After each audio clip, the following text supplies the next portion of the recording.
Alright, let's start. Sorry about that.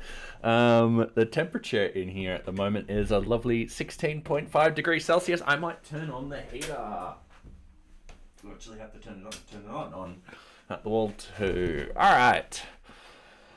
Let's jump into it today. So, what do we need to do? Well, we need to do quite a lot of things. I just remembered I've got to do quite a lot of the YouTube stuff. Shit, damn it. I've got to do that tomorrow night. I can do it. No, I've got a deployment tomorrow. Sorry, I just need to put a reminder into my calendar. Yeah. To at least get some of the videos out at least tonight.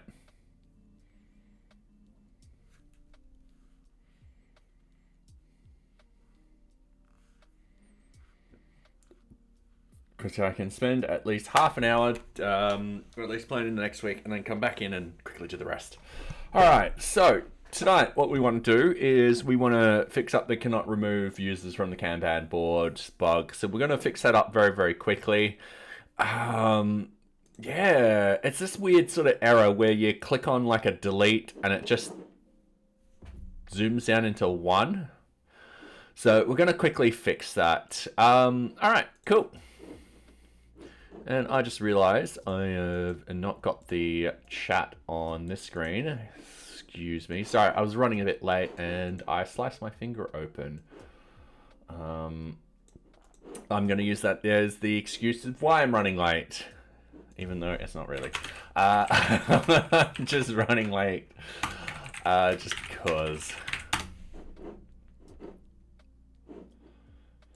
And then I sliced my finger open.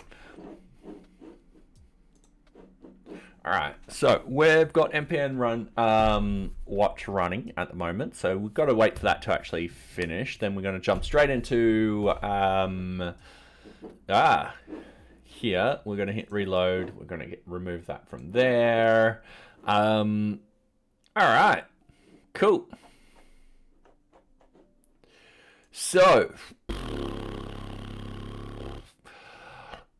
what was the bug? We're going to go into, we're as an admin at the moment. I'm just seeing it will work with an admin. If we delete read only, default team leader is the only one that shows. And we've hit an add. All right. Add time. Welcome everyone. I'm just going to do some quick waits during this ad.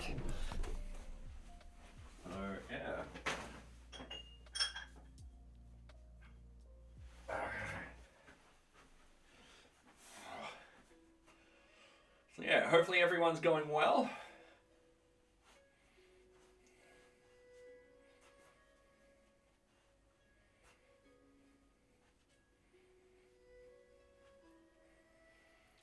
All right.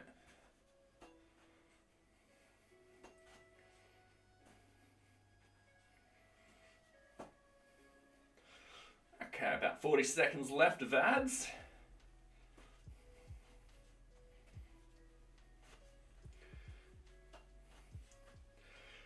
Okay, about 30 seconds, we can do this.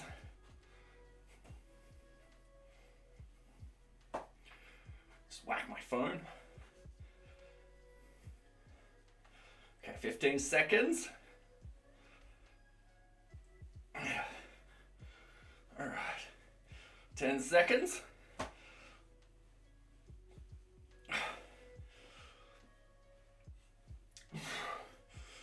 All right, welcome back everyone.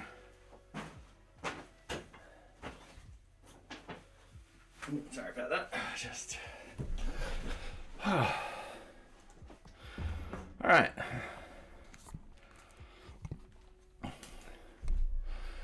Let's get back into this. So, we've got users. When we delete stuff, something's happening. Let's go into the network. Let's hit delete. It is sending back object data Kanban card remove user, which then does send something back. There's something happening.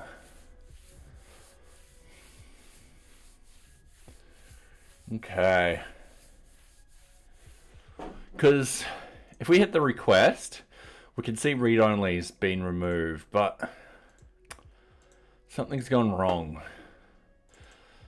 So object data, remove user. So I'm going to close all those tabs. I'm going to minimize everything. I'm going to go NearBeach, views, object data,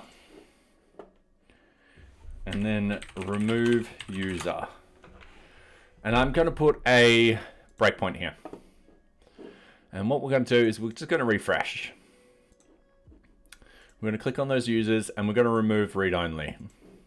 So we hit this. All is fine. So it should pass the forms because we're not getting any errors or anything like that. And what we have in here is, yep, cool. Then the next thing is user instance, user object, get user name from there. So we're getting user instance.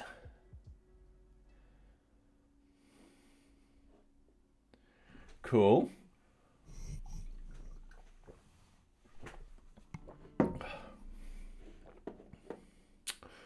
So we should get the read-only user.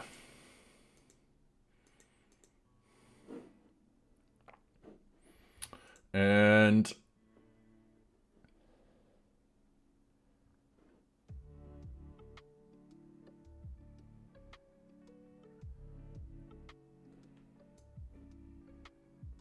we have user instance.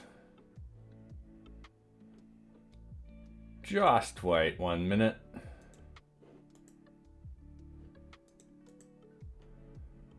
I want to copy.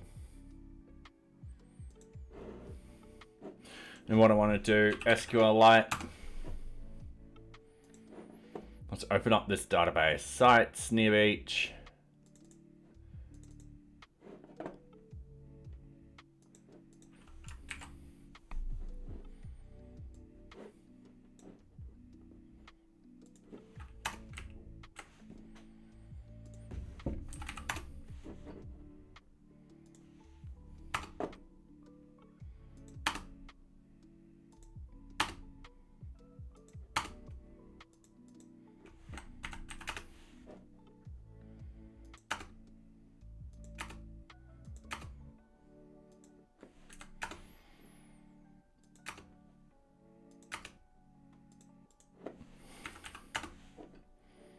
All right, there's a lot of fields in here. Let's just go from where needs and assigned user equals 5. So I want to execute this.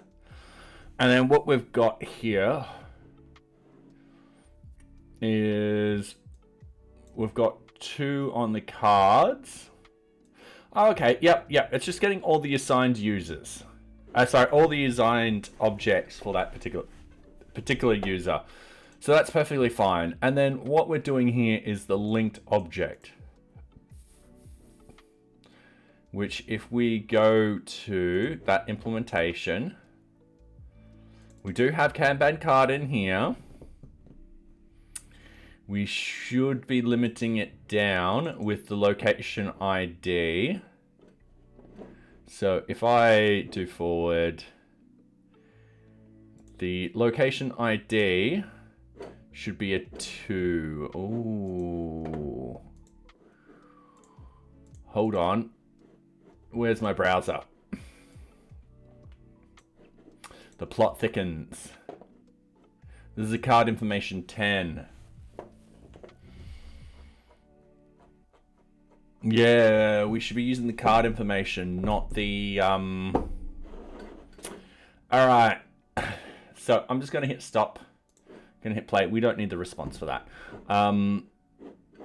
However, we now know what's gone wrong. So what we need is this, what we edited last week where we've got the delete and so forth like that. So we need to, let's minimize everything. Let's open up this. Let's go source, JavaScript components. Yeah, sometimes we just need to have a look at it. We've just skipped one little tiny detail and we realized what happened the instant we jumped into it. So under the components, we've got card information and then card users. And then in here, we have this render user card. We've got the remove user list. So if we actually go to that particular thing, as you see down here, we've got this location ID. We shouldn't be using that location ID. We should be using card ID. And that's the problem. So we're just waiting a few seconds. I'm going to hit reload. We're going to do this again. I'm just going to clear all of this data. We've got users and we're just unclicking read only. So if we have a look here, Kanban card number 10, remove user. All right, sweet. I'm going to undo this. I'm going to hit play. Perfect. And that was it. And if we do team intern, admin user, done. Also, I've got to hit the play on this.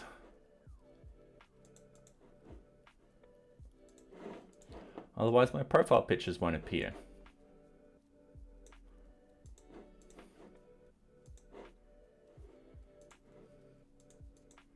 Yeah. All right. So that was a really easy fix. Cool. Let's do a release. Unless we can find something very quickly, we can quickly do. I don't want to do anything very quickly at the moment, so... And hey, Savage Banana Soup, how are you? Thank you. Thank you. Yeah, it was...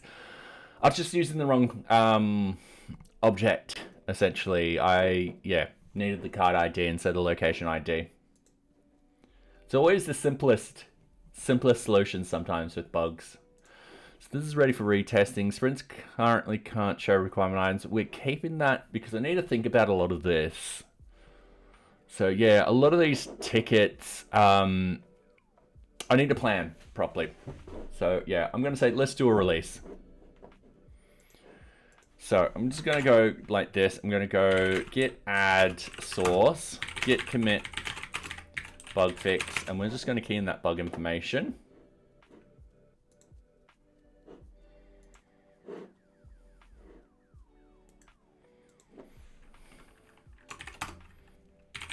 Git push.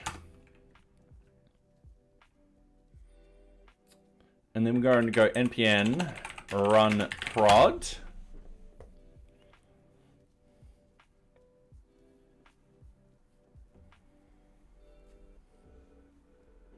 Sorry, the prod takes a little while to build up.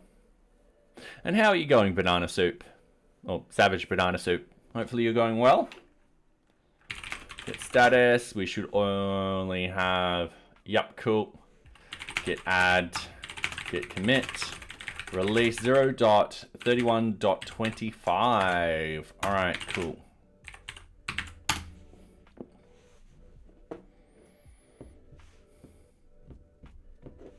I should have done npm run e2e first, sorry.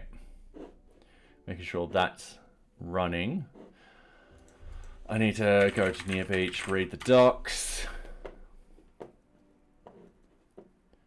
Very important, just because I keep forgetting steps and stuff like that. So yeah, we're skipping the audit step at the moment. We know that there's a couple of problems that we can't fix. We've just run prod, we're running end-to-end. I don't foresee us having any issues.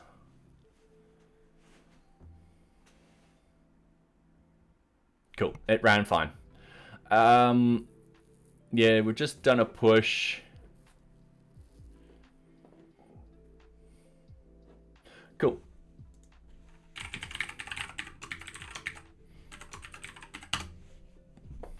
You're doing good? Oh, that's good to hear. I'm at work, so I have to lurk most. Oh, that's perfectly fine. I understand. I lurk all the time when I'm at work, so yeah. Glad that you're here. So, yeah. All right, I keep doing it's the start of the stream, so I keep doing the Mac shortcuts. So yeah, that's something I always do.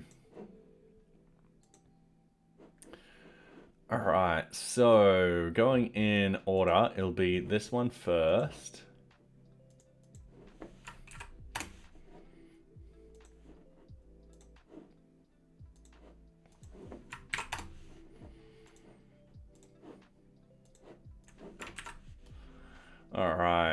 Develop, yep. Create pull request. Circle CI. Backend tests work. Front-end tests, I don't think these are going to break at all.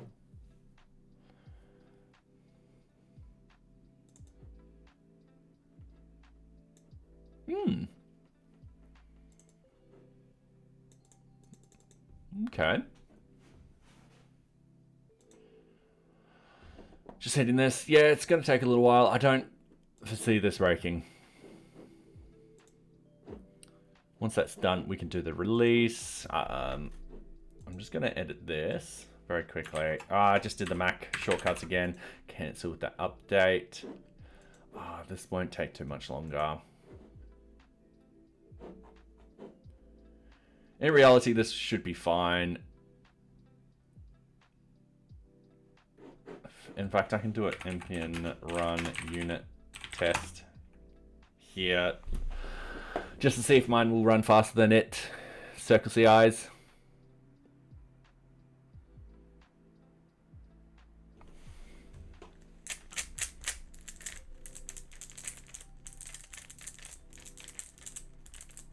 Yep, it's fine.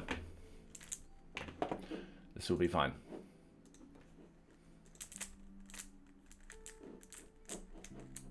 All right, now that that is done, let's deploy. So create a new release, paste those in, 0.31.25, which is, damn.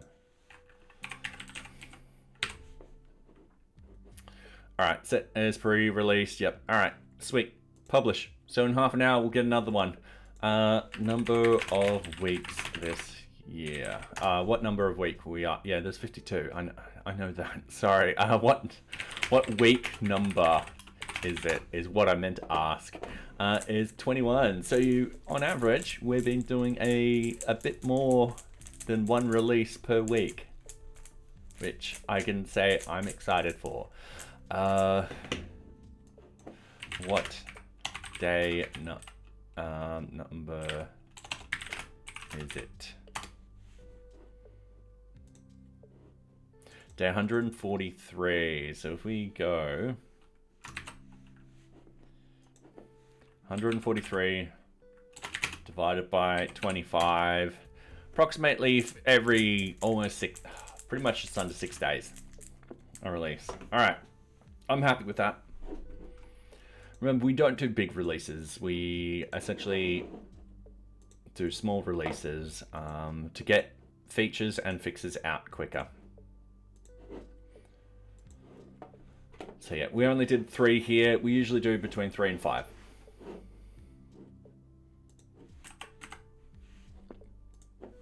All right, change that to 7. Update query. Save that. All right, cool. So yeah, the next one, we've got a couple of these which we want to fix. So yeah. Custom fields.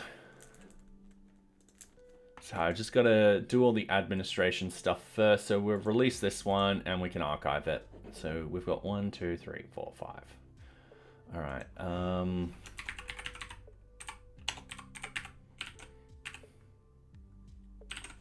Just going to create a couple more, because I don't see us getting off the 31 branch anytime soon.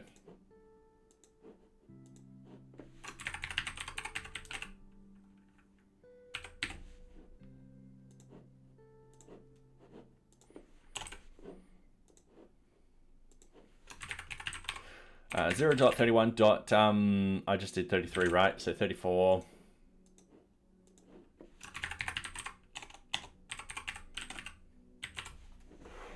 And then 35. All right. Cool. So yeah, I don't foresee us getting off this branch anytime soon. Yeah, there's quite a number of features that we currently want to do.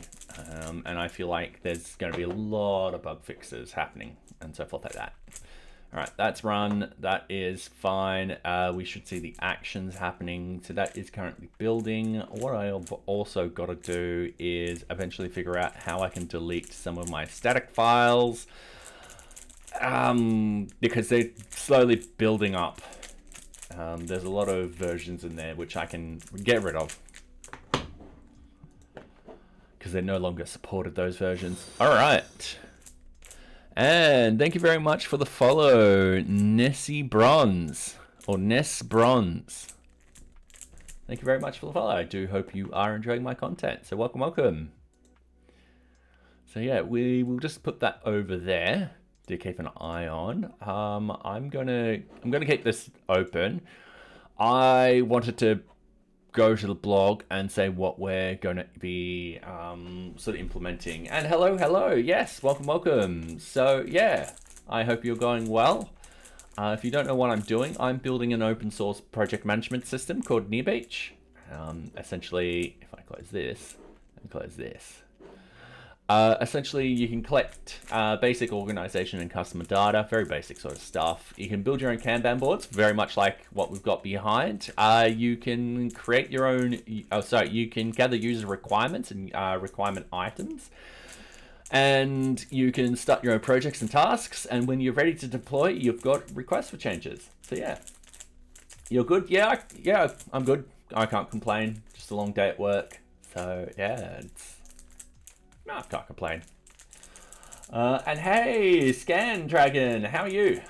Oh, sorry, not Dragon, sorry. Dranon. Scan. How are you, Scan? Sorry. We all know I'm terrible with names. I'm blind as a bat at times, too. I really should increase the font size of that. Alright. No, so I'm not paid for this at all. I've got a 9-to-5 job. So during my 9 to 5, I pretty much do my 9-to-5 job, which involves in a lot of customer support, developing stuff, figuring out this. I work at a startup, so essentially my role is quite extensive. Everyone calls you Dragon. Well, it's like you've got the DRAN, and I just fill in the gaps. So yeah. You alright? Oh, that's good. Yeah, I can't complain. Just need a holiday soon. So yeah. You are Mr. CTO, CEO, Dev, Marketing. Well, for NearBeach, almost. For the startup, I don't have any of the C roles. I'm just like dev and support. So yeah, it's because I love dragons. Fair enough. They are pretty cool. All right, getting into this. So today we want to actually focus on a feature. So a couple of weeks ago, I was cycling with a friend and he was saying their project management system needs scheduled tasks and stuff like that because they're having problems of regular maintenance requests not being done in particular months and stuff like that. And I was like, you know what? That's actually a really great idea. I'm going to nick that from you. So I did. Remember, there's quite a lot of ideas in NearBeach which people have either asked for or said, hey, this would be a great idea. I'm like, yes, it would be. So, for example, the locking of the cards, that's not my idea. That's actually one of our viewers' ideas. The fact that you can also collapse this, not my idea, someone else's idea. Sharing is caring. Yes. I literally told him I'm nicking that idea.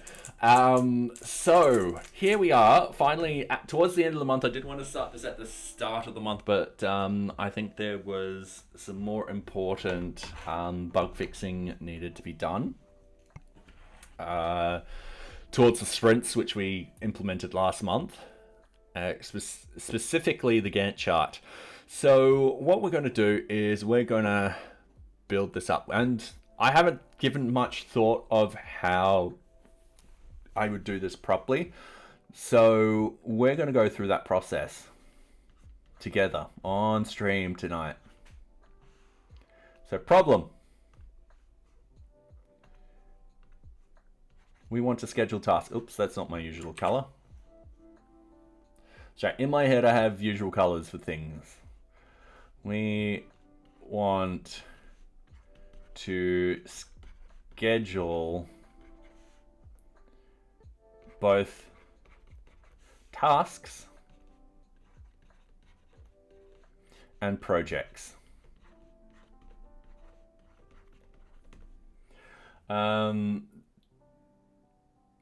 Today is Vivatech in France.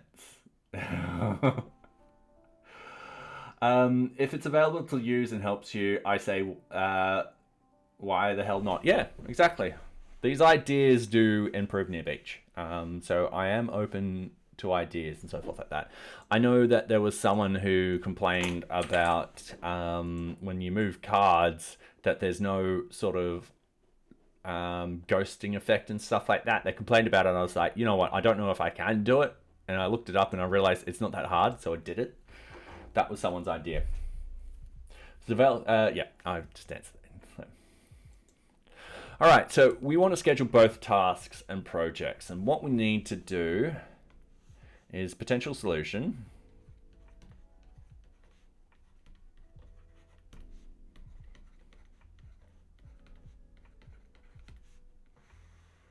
Will be to build a template.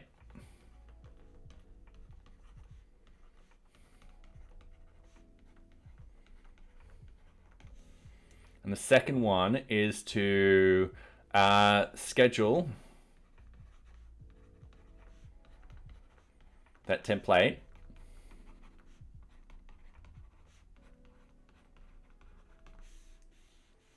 to build at certain times.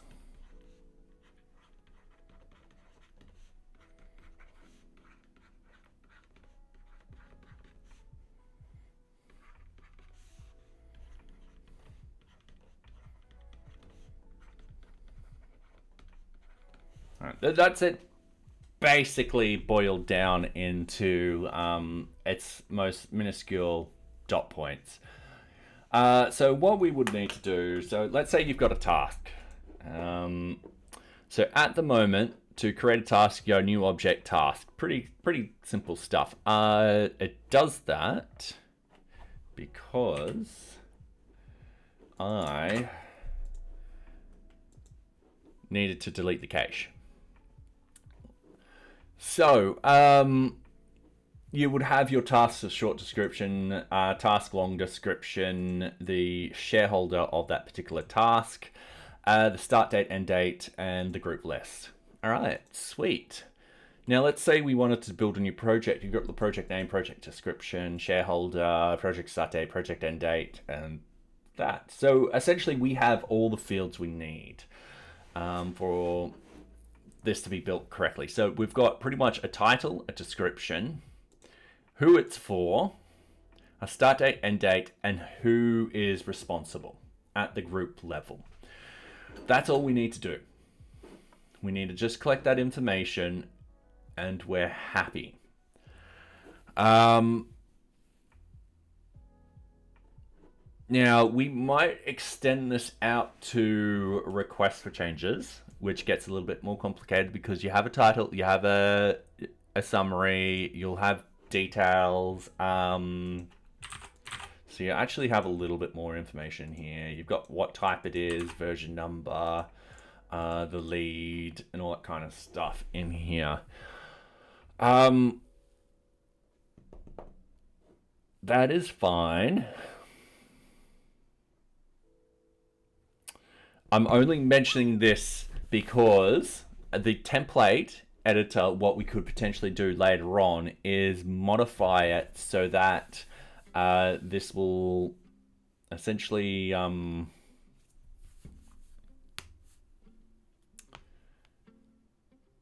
sorry, let me rephrase that because I lost my train of thought. The one reason why I'm mentioning requests for change is because later on what I want to do is create requests for changes from templates.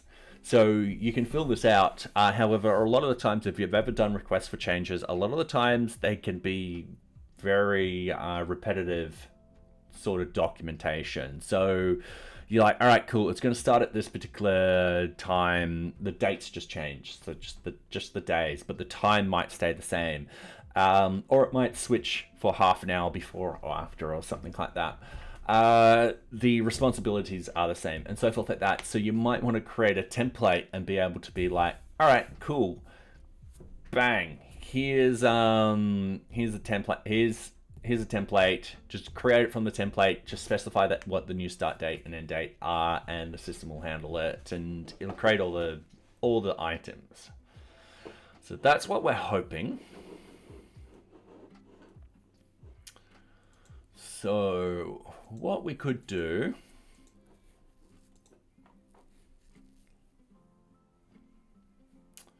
now there's a couple of ways we can get the template to be created, or build a template editor. All right, let's focus on the first one first. Okay, let's focus on this one. Let's focus on build a template.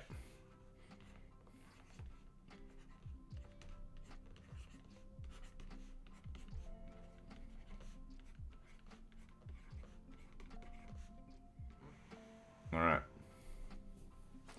So we've got build a template. Possible solutions.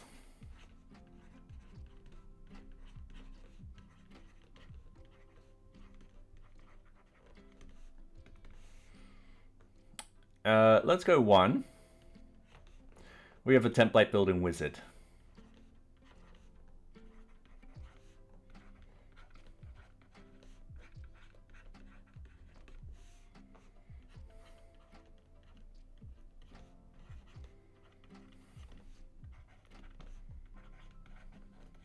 Which is fine. That can easily be done. As essentially what I would have is up here, administration, schedule, and template wizard. So you'll go in, you can edit the stuff and all that kind of fun stuff. Not exciting. Or two, create a template.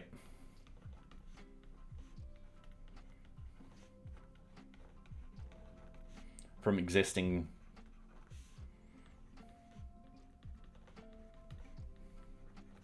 object.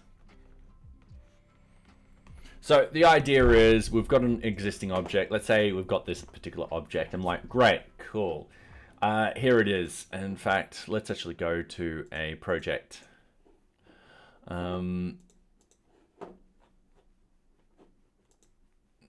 So we've got a project and so forth like that.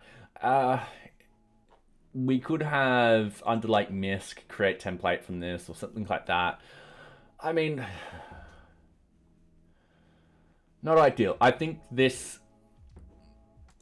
one problem I think about with this one is it's separated from the idea.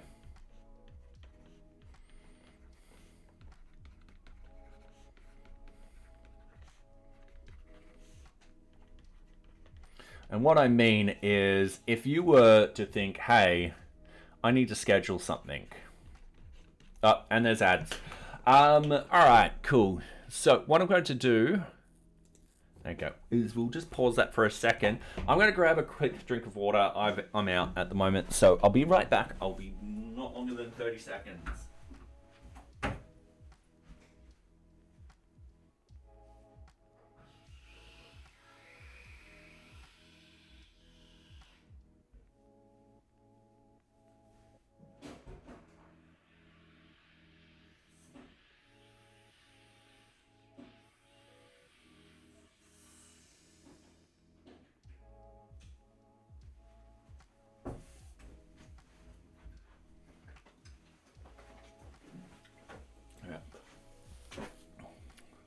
Anyway, I am back.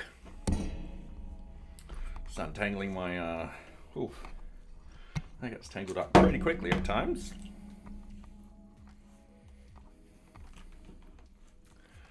Okay. Hopefully everyone's going well out there tonight. We'll just quickly solve some of this whilst we're waiting for the ads to finish.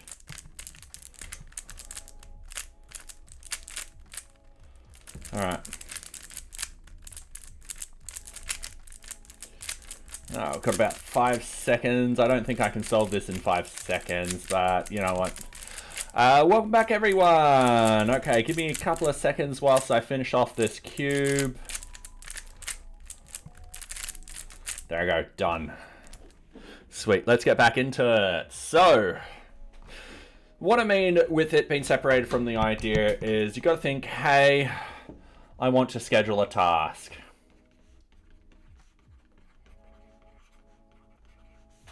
A task. Do you A, create a task,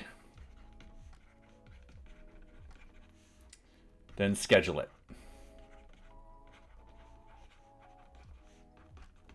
Or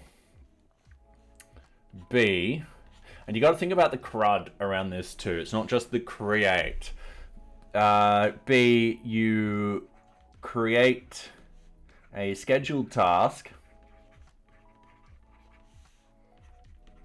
with a wizard.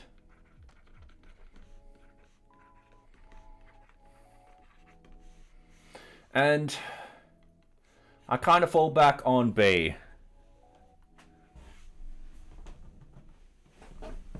Sorry, I just realized something.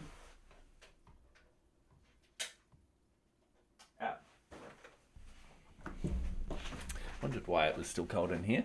I turned off my heater. All right, cool. So, when thinking about this, I feel like if people who are new to the system were like, all right, cool, I want to schedule a task. Hey, look, there's a...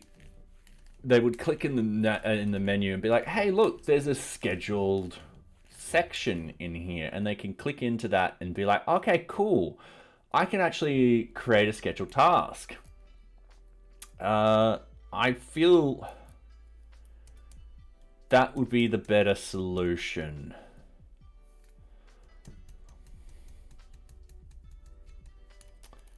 Yeah, because then we can kill 2 birds with 1 stone very easily. Instead of having to be like, all right, cool, we create the task. However, you might not need that task right now and then. That's another thing. And then it's sort of out of that sort of scheduling sort of section. And you go to schedule it and you like reschedule it. And it just doesn't make sense. And what if in the future, and this is where the CRUD comes in. So what if in the future we need to update it?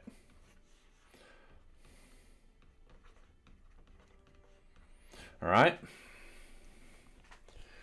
What then? Do we just cancel it, create a new similar sort of task and do all that sort of process again? Or can we go to the scheduler and edit the template? And I feel like with number B, we can do that a lot easier.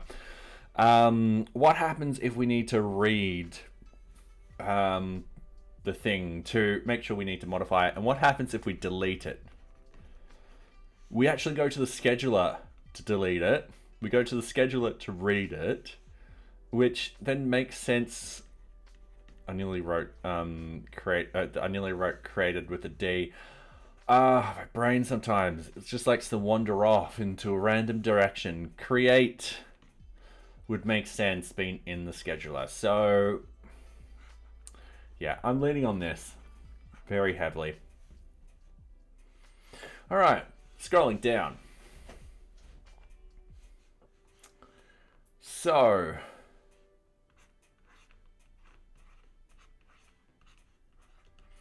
the problem is design. We all know I am terrible at design. That's no secret. So what we need to do is we need to think where it's going to belong and so forth like that. If we and who should have access to it. Now in NearBeach we have user levels. So user level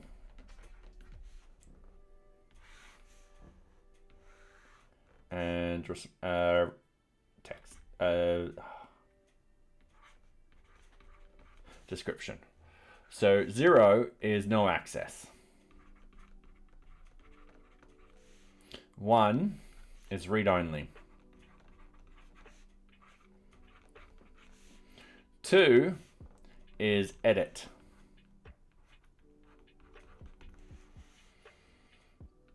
3 is create. And 4 is full. And delete.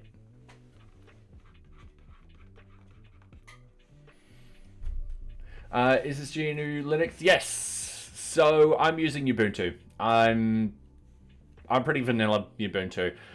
I know there's a lot of great other distros out there like Fedora, Mint, and so forth like that. I just have been using Ubuntu for well over a decade now, since they gave out those free CDs back in probably 2005 or something like that.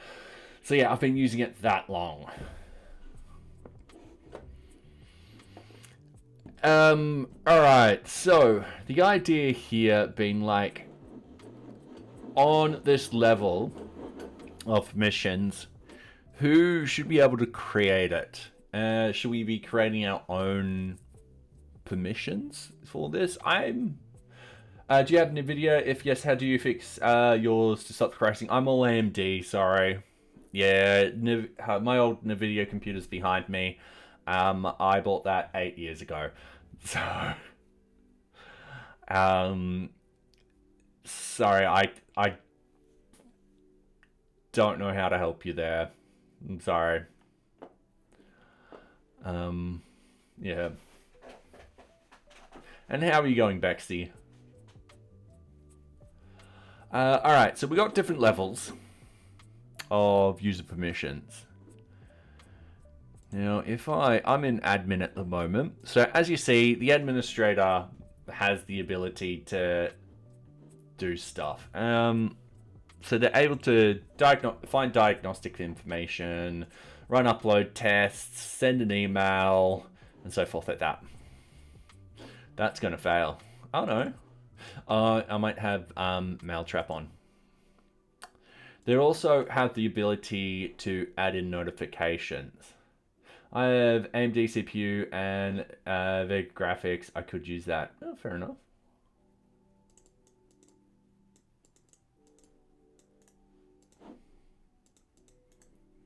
That's right. I'm trying to remember what the Vega. Ah, okay. Yep.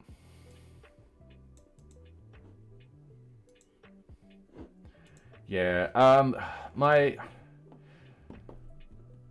only guess, the first thing I would do is probably install a different driver for your NVIDIA graphics card. That would be my first guess. Otherwise, wouldn't have a clue. There's a lot of things that could cause crashing on your computer. For example, bad RAM can cause crashes. All right.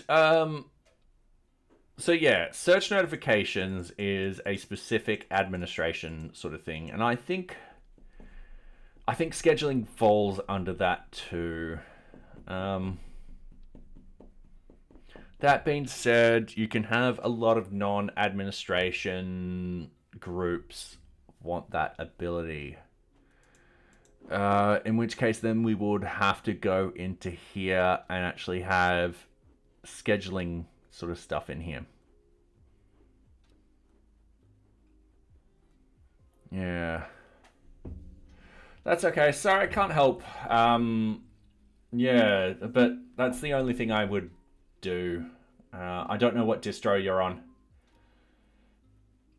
How did I come up with the up design for the site?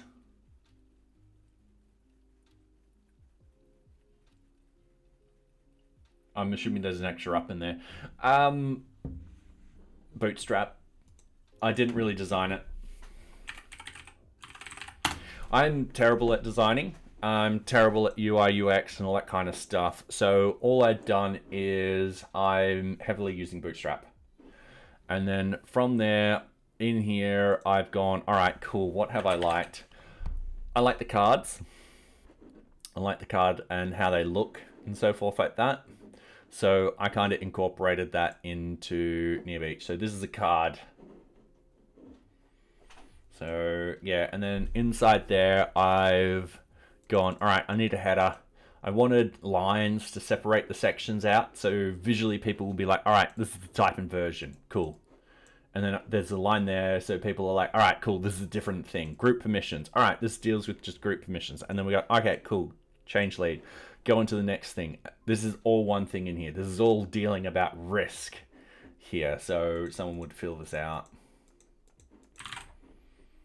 And then they'll click in the other thing, implementation plan. All right, cool, this is the implementation plan. It gets a bit boring from here. Backup plan and test plan. And then what I've done also is instead of having this, I would say this is pretty super long, is then I've been like, all right, cool. How can I separate stuff which people will only need a few times, but they need to see the more important information first. For example, run sheet, groups and so forth like that. So yeah, that's as far-fetched as my design goes.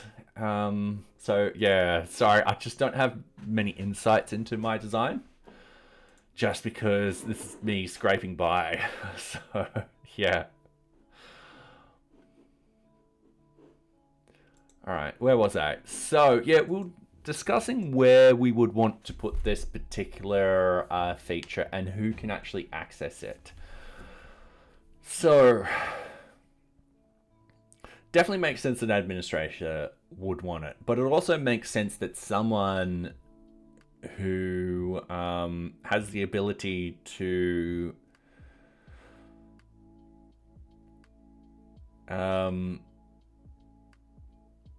create a project or create a task or something like that will have the ability to do this.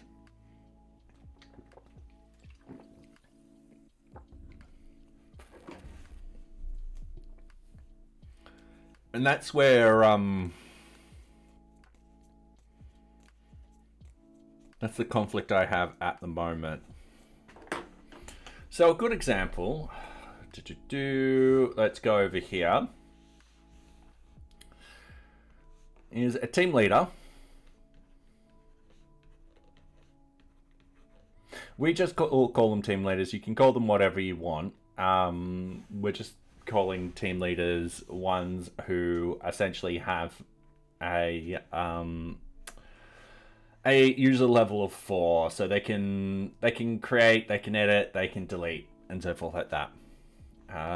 However, that's a naming convention which is internal for us.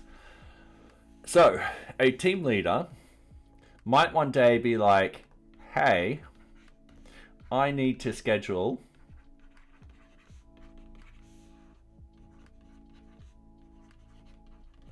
monthly data runs, where essentially data run is they're just running a bunch of reports and stuff like that and compiling stuff. So a good example of that would be a data run to see how many users sort of interacted with your website last month, so forth like that. It could be weekly too. You can do these weekly and so forth like that. That's just one example where there will be a team leader who's not part of the administration that needs to create these sort of tasks for their job. So I'm going to lean on heavily that this functionality should belong in here. So we should be able to create something in here that we can go, all right, cool, schedule tasks and so forth like that.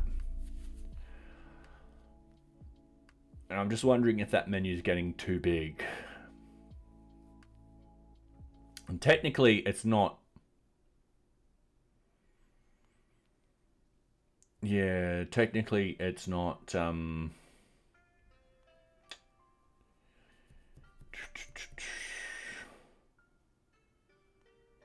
Yeah, it's not a new thing. And don't forget to drop everyone. So if you actually do an emoji after the drop symbol, it will actually appear in the little drop. And we all think Nightbot's cheating because it always drops at the perfect time. It's always beating people. All right, so. Oh, sorry. Our next sort of question is, where in the menu should this go?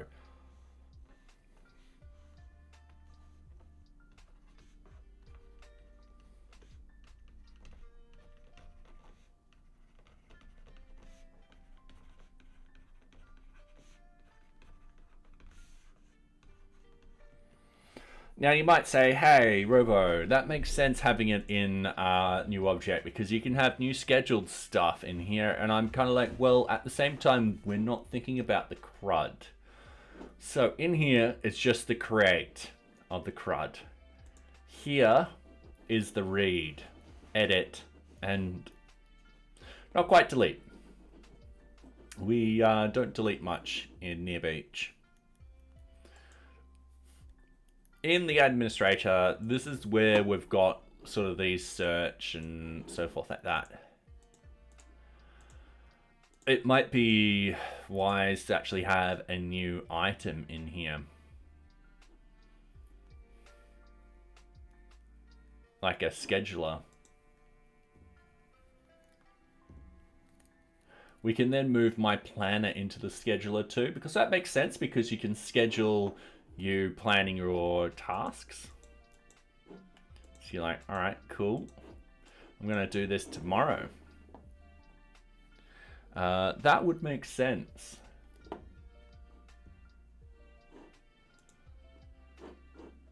And then that will just be my profile and log out, which, yeah. Okay. New menu. New navbar menu called scheduler.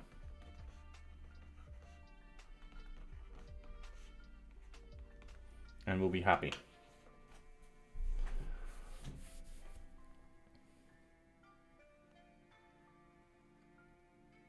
All right, cool. So, all right. This is being deployed. Give me 2 seconds. Sorry, I am.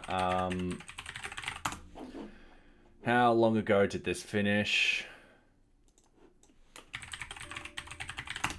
Let's see if the other action has completed. Deploy NearBeach. All right, that will be about 3 more minutes.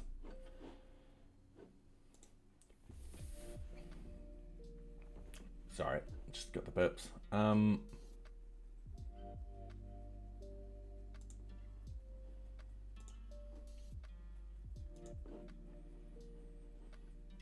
I need to get to that menu. All right, cool. Deployment center. Sorry, getting distracted with multiple things at once. So, yeah, if we have our own little menu that everyone can see, and then when they click on that, yes. Okay. I've got a couple more problems in my head. One of those problems is in NearBeach with the permissions.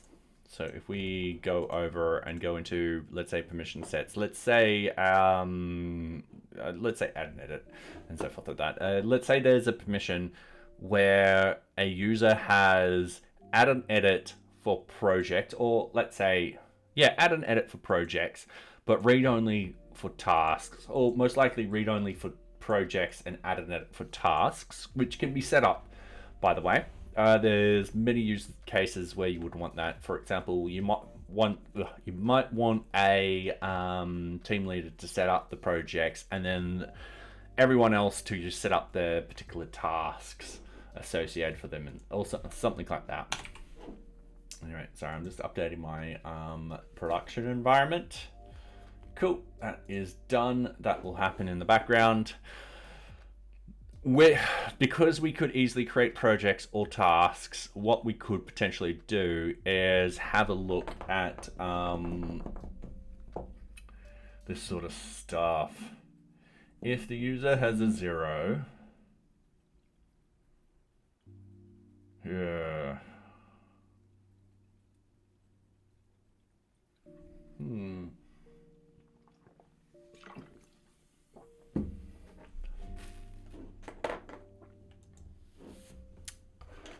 So another problem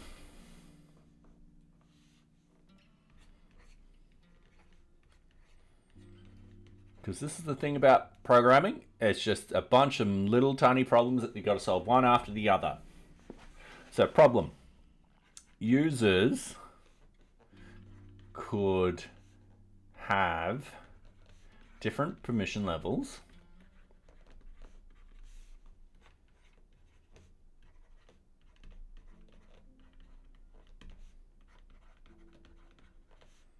between objects.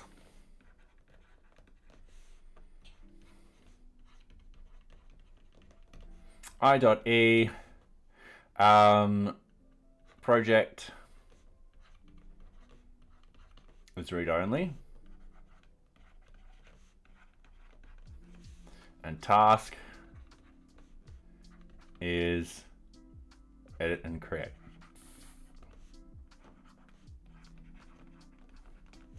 In which case, with the edit and create, we want them to have that ability. With the read only, we don't. Because that would be, we don't want to encourage this to actually, sorry, let me rephrase my words. We don't want this to be a workaround for a restriction set in by the system. So, yeah. Now, one potential solution to this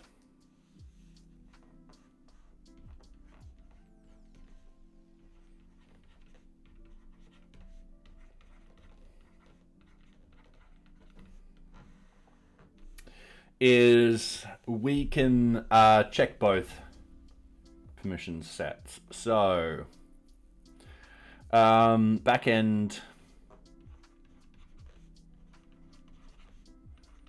can check user permission.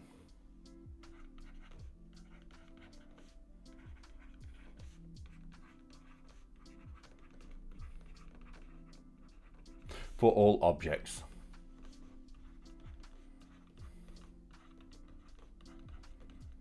Backend could also potentially look at those particular objects and be like, all right, cool. For any that have a max of over this, then that should be fine.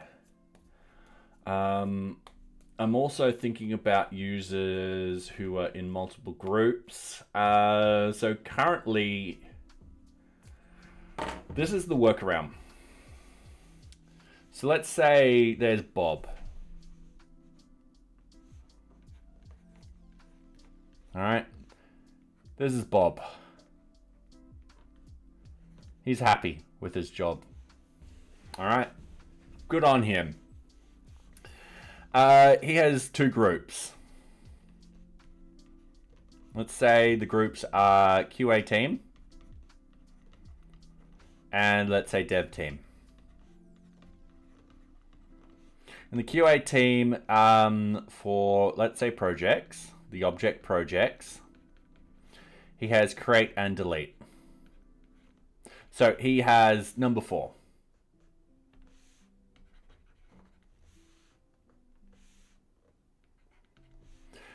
With the dev team, let's say he has a read only, he has a number 1 for this, for the projects and stuff like that. If he goes in and creates a new project, what's actually going to happen is the backend will take, and let's say that project he assigns to both of these teams. The backend's going to look at this and be like, all right, cool. He's actually a number 4. He can create this project. I know that he's in dev and it's a number 1, but this 4 overrides that permission. Yeah.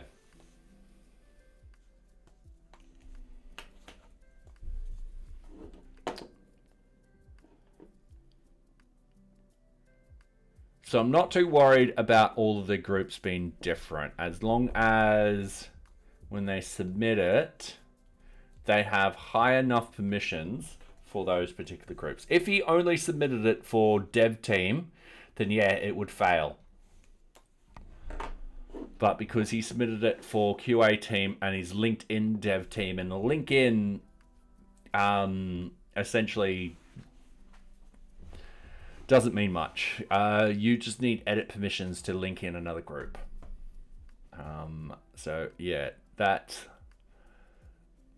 is not a problem.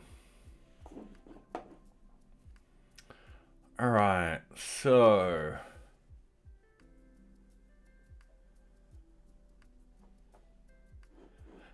backend can check user permissions for all objects and only send what the user can edit, what the user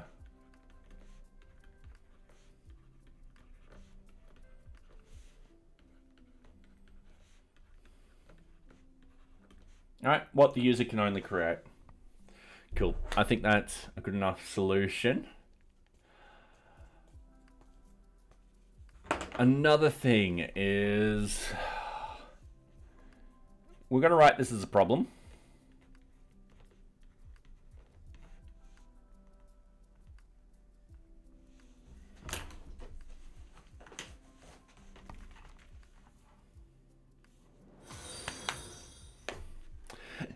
And hello, Skigma. If I am pronouncing that correctly, I'm probably not. Welcome. I do hope you are enjoying my content. I've also forgot what problem I wanted to talk about. Whoops. I just keep getting distracted tonight. All right, cool. I had another problem. Oh, what was it?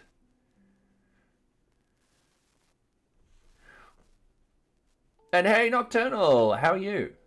Hopefully you're going well. And hopefully you're also going well, Skip. You like the thought processes? Oh, cool. Cheers, thanks. Yeah, usually I do this off stream because it's a lot of me thinking, branching out into different sort of thought patterns, and there's no real structure, and I kind of write it down. I actually have two whiteboards. The one behind me is not behind me at the moment. It's in the living room still. And I will write these up and so forth like that. So, yeah. You're tired today, but got to go to the gym later. Fair enough. I should have gone to the gym this morning, but then I thought, because I cycled so much yesterday and I'm going to cycle so much tomorrow, I don't think it's a good idea to go to the gym today. So hopefully Friday morning, I'll wake up early, I'll go to the gym, and I'll do at least an hour on the stairs. So, yeah. And I keep dropping my pens. All right, what was my problem?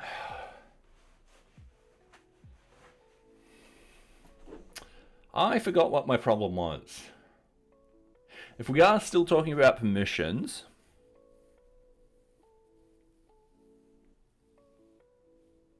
and we just hit an ad break. So, yeah, for those that don't know, I kind of do this now for the ad break so no one misses out on anything. So, yeah. Anyway, whilst we're doing this, I am going to do some weights.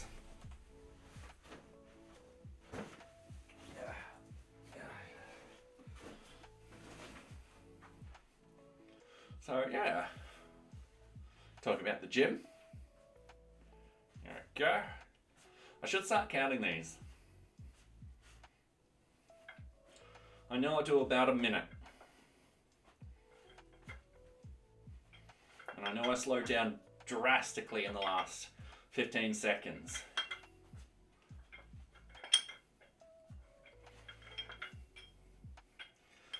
All right.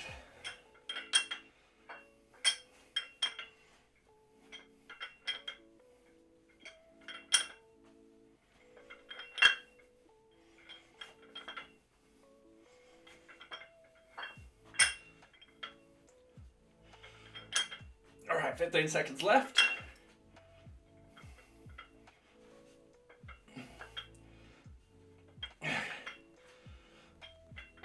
5 seconds. All right. Welcome back, everyone. Okay. Whew. Let's get back into it. Yeah, I've forgotten what that other problem is. So, did the music stop? Oh no. So, let's undo that and let's type in design.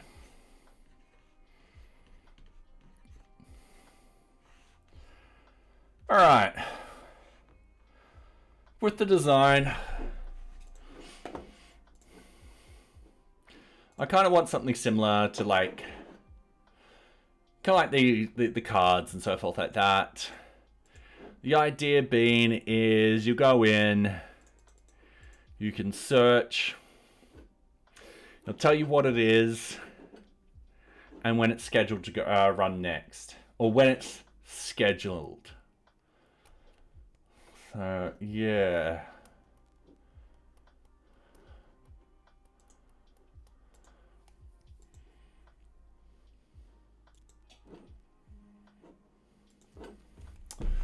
So, what we want, a very basic page.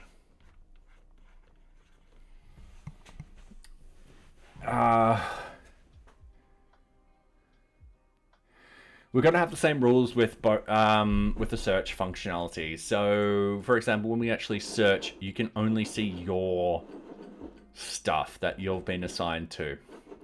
You can't see everything else. Exclude this. Please ignore this. This is just the admin stuff. So, the idea being, I can close that. The idea being, we only see, we don't need that. I'm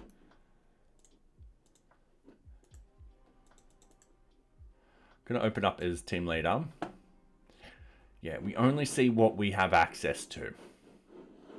And we kind of want to be like, all right, cool. These are the scheduled tasks. These are the scheduled projects. Very similar to this. I probably won't break these up like this. Oh, sorry. And they won't be. They'll have the title when it's run next. It's status will always be the first one in the new status. It's always going to be the first status. Yeah. All right. This.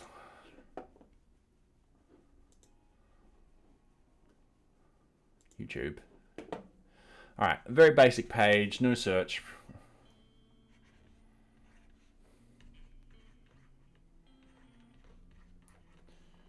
I'm going to say no search just yet, because that might be a feature coming up. I don't foresee someone having thousands upon thousands of scheduled tasks, unless they're super huge. I mean, plausible. Definitely, if someone big, like a big company, started using NearBeach, then yes. Plausible, but I don't foresee it. So yeah, I reckon we can design this really easily. So it's just going to be a simple card on the page, scheduled tasks, scheduled objects it should be.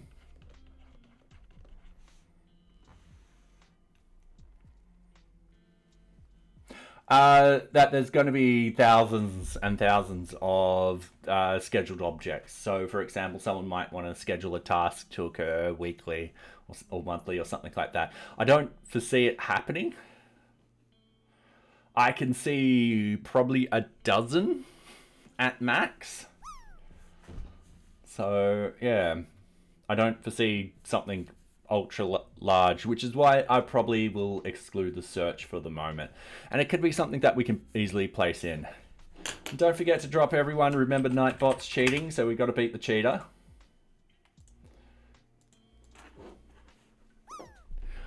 So yeah, what I think, scheduled objects in here, we just have project,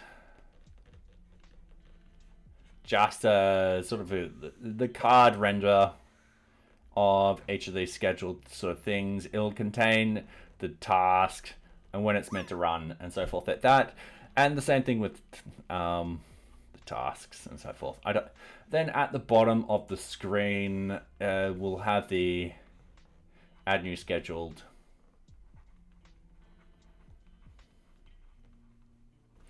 And so forth like that. I think that's it. I think that's all we really need here. Okay, and I think I remembered the problem.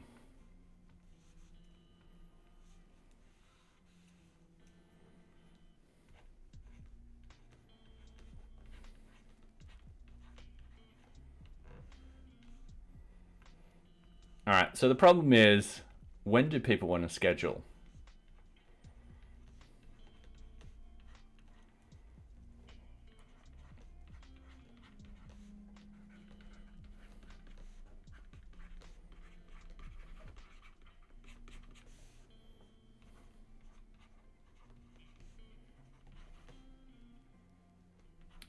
Tasks / projects.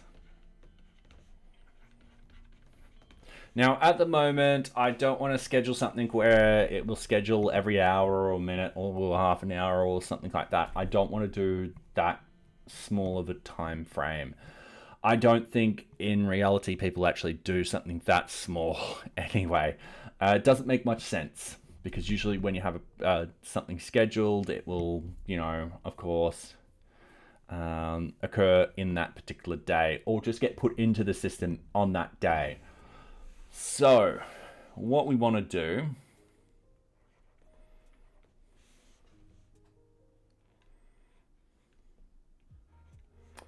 is we want to think about when people would schedule. So daily.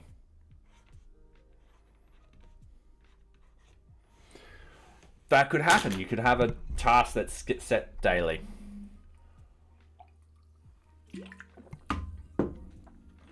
Set day of the week.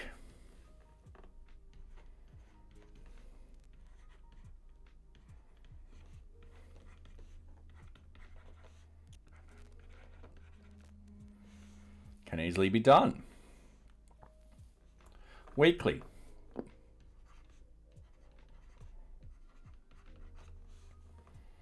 Monthly.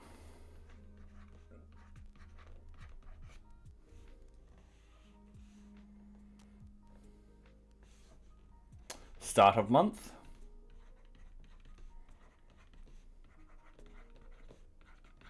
End of month.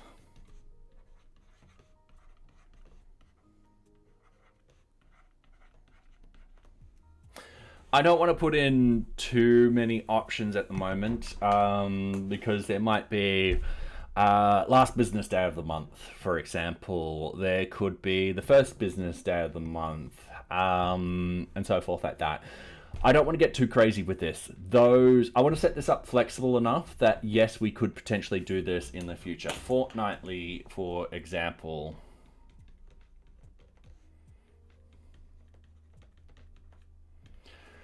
I have only given a very basic thought of how I would actually solve this problem. So, my thought process of how to solve this would be the daily ones runs every day.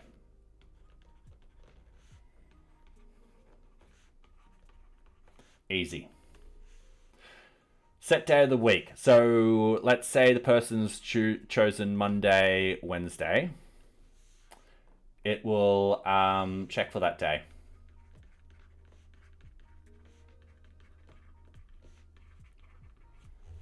Not a problem. Could do on a specific day. Yes, yep, set day of the week. Like the 7th every month.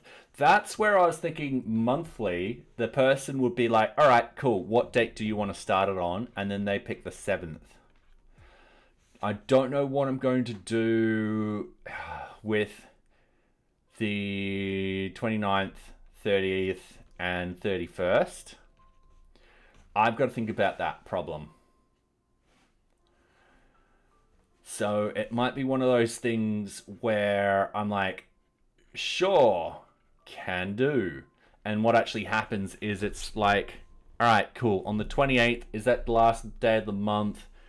Anything in the monthly for between the 28th, 9th, and 31st will run that particular day. Anything on the 29th, is there going to be a 30th? And let's say we land on the 30th. What will actually happen is, hey, is there a 31st? No? All right, cool. Anything scheduled for the 31st will just run. So that's my general thought of it. As for weekly, once again, let's use the 7th. I'll go down here and go weekly. Let's say we pick the 7th to run. We know in 7 days, I'll bring down the calendar. So on the 7th, we know in 7 days it's going to be the 14th. So on the 14th, what we could do is we're like 14 minus 7 is the 7th. Anything run on the last date run on the 7th, we need to run right now. And same with fortnightly.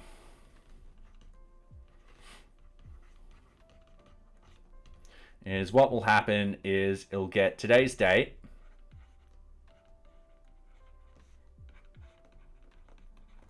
Subtract 14 days. And collect fortnightly. Run tasks on that day.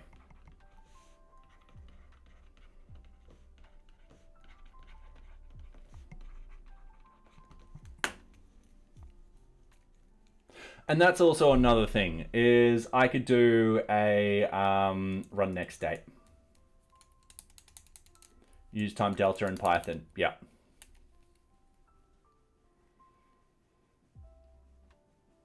Yeah, and then I could either... That actually might work even better, because what I could potentially do... Actually, I like that a lot better than my idea.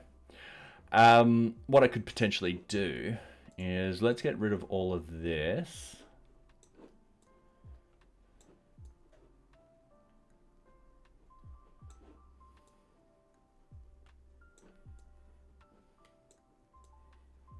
I'm going to leave the we in there.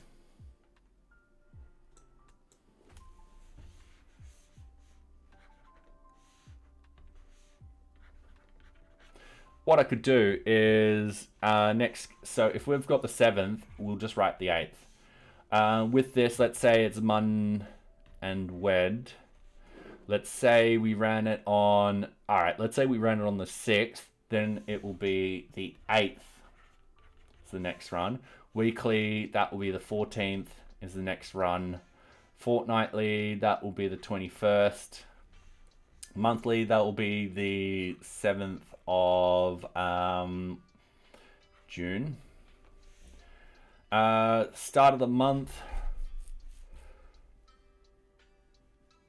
Yeah, we just schedule that at the start of the month and the end of the month. And then I just need to do some business around the monthly here, where let's say we schedule it on the 30th of Jan. All right, that will work. But then if we're going with this year, we needed to schedule that on the 29th of Feb, 28 for other years, and then the 30th of March, the 30th of April, and so forth and so forth and so forth. So yeah, I like that idea. And then what's even better is I can actually show when it's going to schedule next in the scheduler, which means I don't need to do any calculations.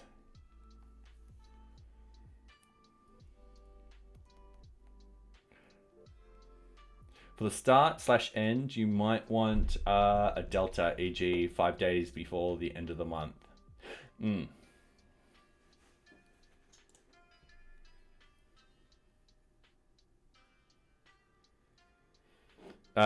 Just so we're on the same page, what do you mean? Like, should I ignore?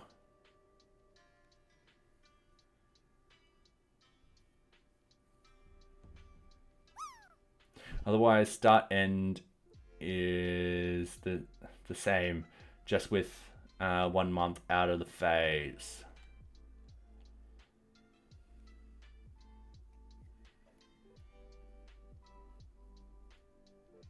Can you give me an example? And I'll just quickly...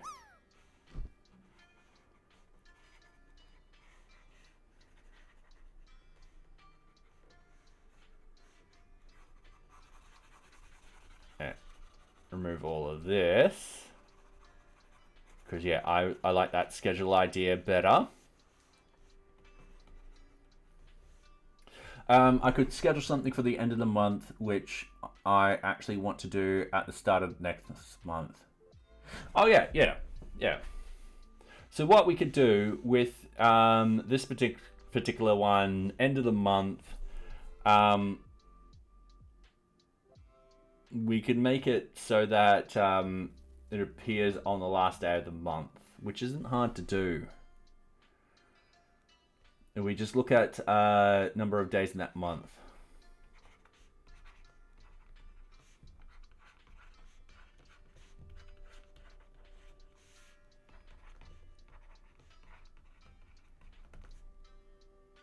Otherwise, if you wanted something 5 days before the end of the month,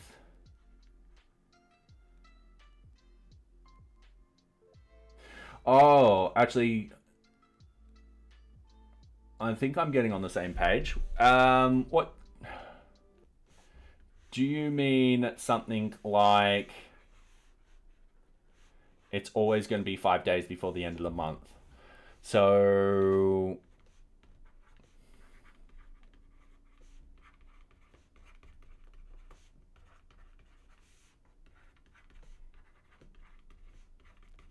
like so. All right, cool. I can put it on, yes. I don't want to do overly complicated sort of stuff at the moment. However, this being said, what I could potentially do is I could have X days before end of the month, X days. It does make sense having X days after the start of the month, because you would just use month and then you just pick, like, let's say you want it to start always on the 5th, always on the 5th. I'm fine to do that. I will put that in. I want to include, but don't want to include yet, last business day of the month.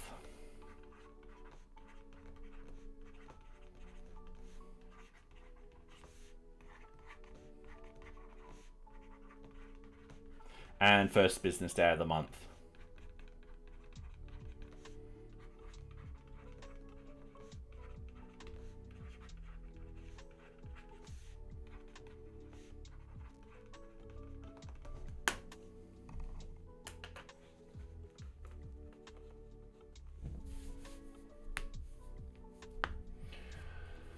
So, yeah. I do want to implement them, but I don't want to implement them just yet. And I think I can easily implement these after the fact. Because if we've got set rules up here, what we need to do is just then set up the rules for this and set up the GUI. I think the working day ones are a good idea, useful wise. Yeah, I do think they will be. I need time to think about these. And I just realized the chat is covering half of that text. I do apologize. So yeah, I do want to include them. I just don't want to do them just yet. I want to be able to think about them. But I can easily implement X days before the end of the month. I'm going to sort of reel that in and be between 1 and 10. I think if you're doing 27 days before the end of the month, you kind of should be just using the start of the month. So yeah.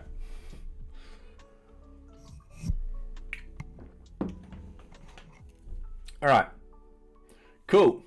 So at the moment we'll have daily, set days of the week, weekly, fortnightly, monthly, where with the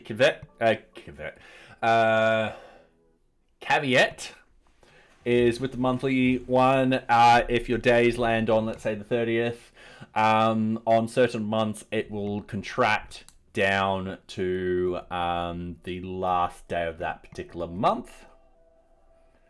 Makes sense is my catchphrase today. I'm fair enough. I say makes sense all the time. That and I don't think we're on the same page. What else do I say? Have fun. Don't party too hard. Ahoy hoy. Huh? Yes? Yeah, pretty much that. Alright, and alright. I say alright quite a lot. Start of the month, end of the month is easy to do. X days before end of month would be a iteration on end of the month. So these two could be almost the same logic. In the sense that end of the month is a X of 0. So,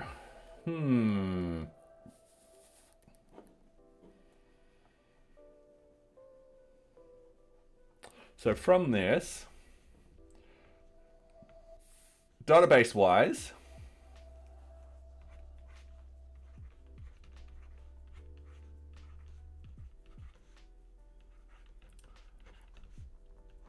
we will need the following fields. So, creation date, of course, and all that kind of fun stuff. But what did we call it? It was scheduled date. Next scheduled.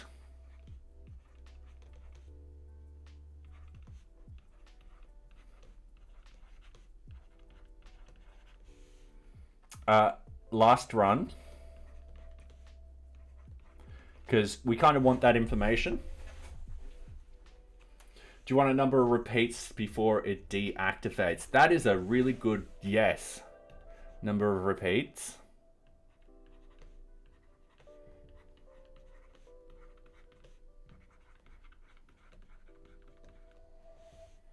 Did I spell repeats right? Yes, I did. We've got to figure out number of repeats, because that's just going to be a simple integer field. So it'll be 0, 1, 2, and so forth like that. But if we have -1, that could be don't stop repeating.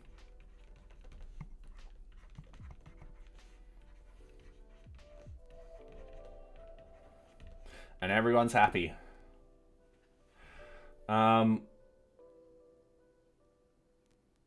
An active field, yes.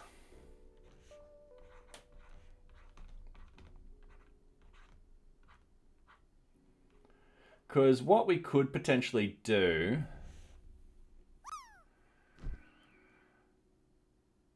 let's work this out.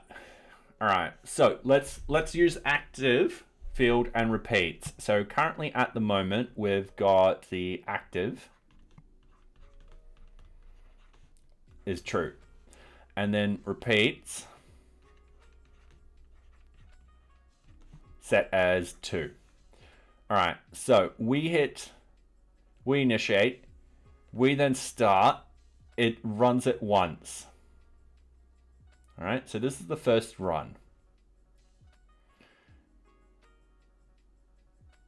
So that will knock this down into 1. Then we run it again. That's number 2. That will knock it down to 0. Then it will change it to active 0, that. Now, this is where we could put the logic there.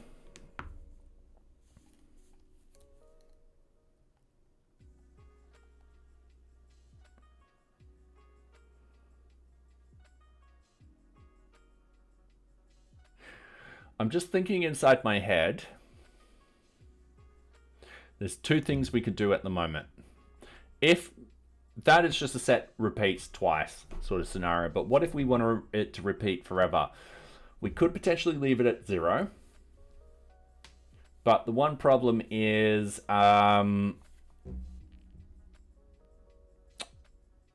if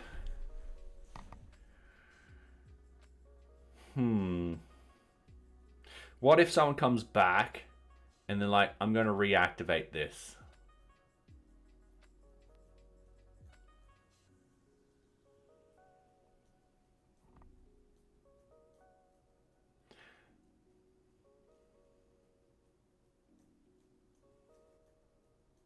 You would say a sentinel value with -1 makes more sense. You might get their repeats and number of runs.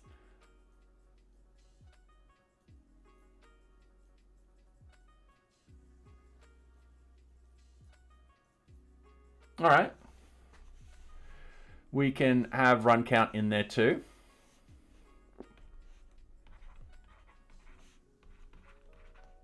That won't be hard to do.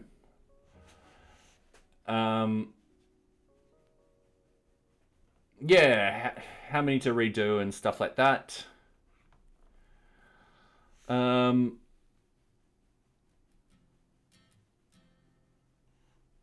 Yeah.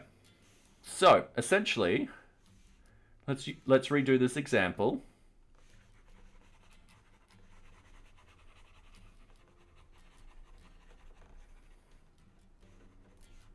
Yeah.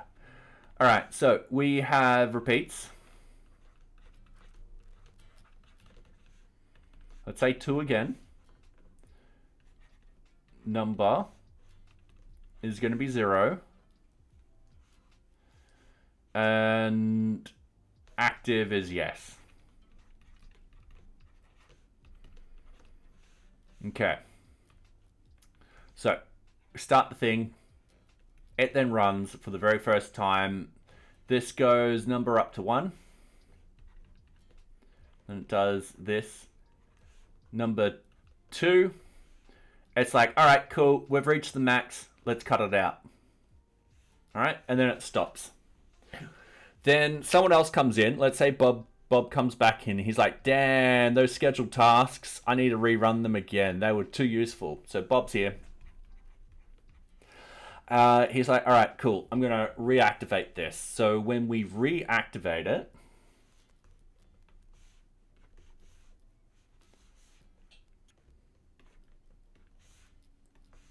it will go to 0 and tick.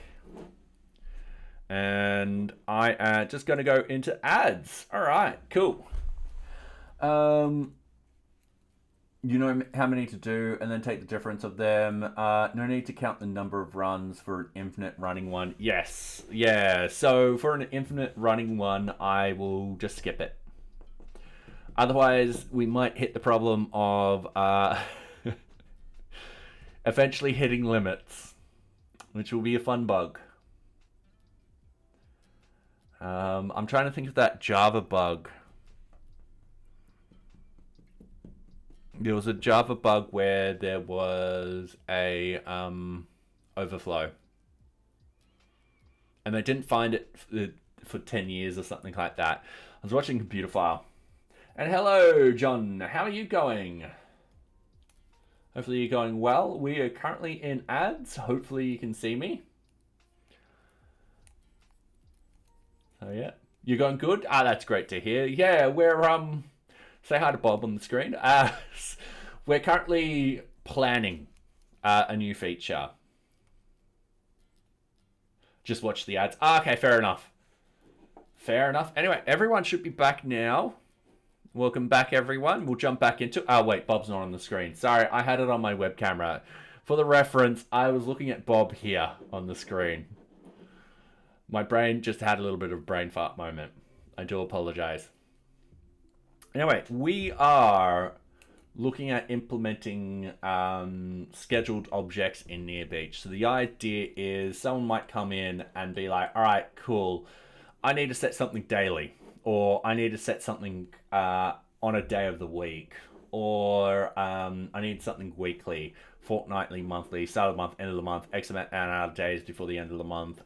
We'll look at last business day and first business day of the month, but not yet. So yeah, we're figuring all this out. We're writing up what we need. So next scheduled, we definitely need that date set in. The last run is essentially the last time we ran it, you know. Number of repeats, if it's active, and run count. So we're just playing around with this. Now we just need to get this information in there properly. So what we need is, I'm trying to think of the word, frequency.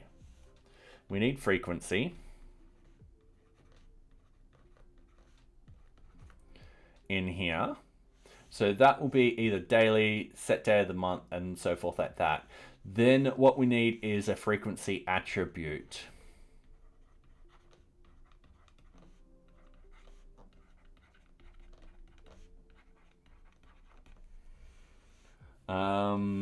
Just watch the ads. Would you need help during tutorials on YouTube on how to use your project management software? If you don't, I would be happy to help. I mean, I definitely would always need help with NearBeach. So yeah, that would be awesome. I'm terrible at, terrible at this whole videography sort of stuff. So yes, it would be awesome. Have you joined our Discord?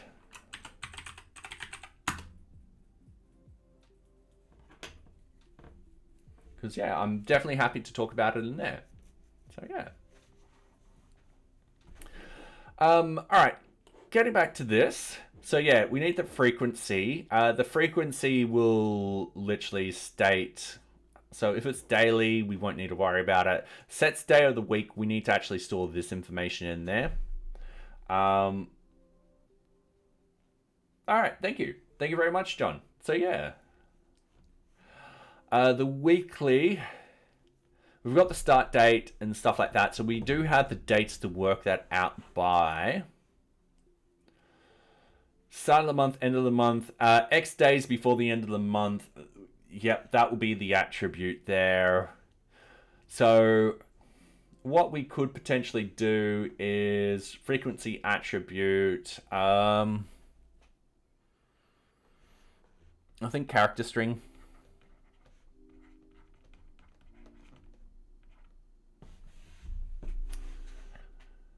Because,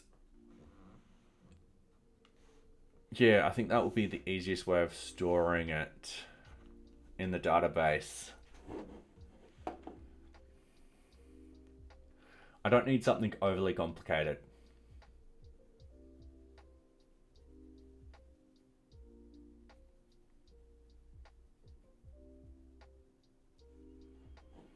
Yeah. Because what I could do with the set day of the week is we can have it so it's like Monday and when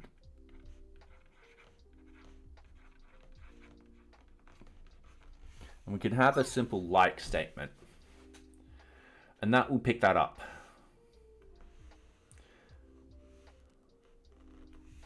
I don't foresee us needing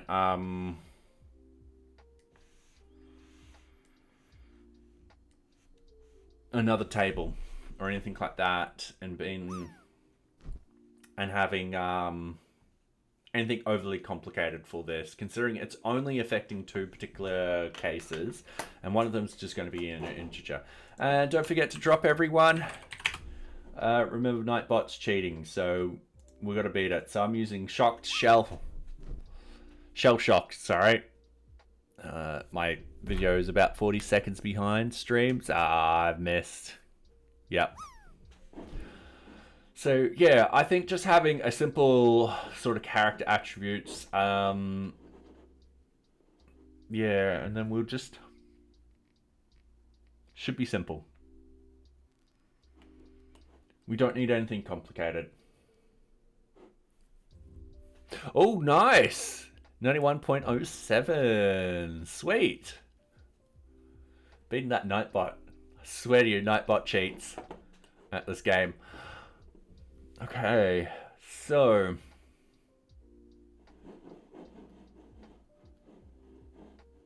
from here,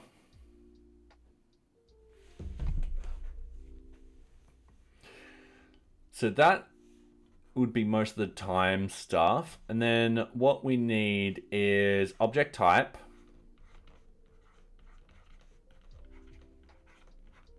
So at the moment, it'll either be project or task. And then we need object. And this is where I probably need your ideas, Nocturnal. Or your opinion.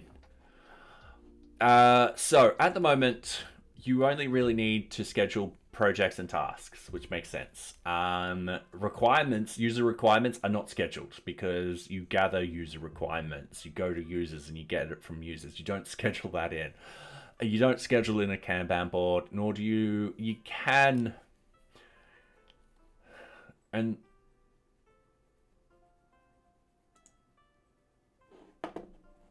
I'm thinking of the template editor here. I mean, it might be plausible in the future to schedule requests for changes. But requests for changes have a lot more fields than the projects and tasks. Projects and tasks, they have the same amount of fields and a lot of them cross over. So for example, you got start date, end date, group list, organization, description, and title. Sorry about that bright flash of light then. So what I was thinking is having a object JSON. And we could potentially just store that as a JSON file in there.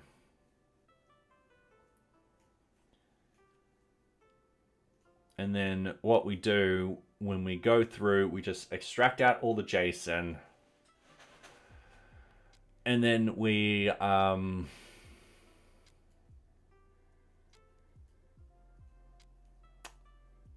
because we'll have all the fields and all that kind of stuff, we just key it one to one. The alternative to this is we'll have object title, object description, object group, and so forth like that. And I feel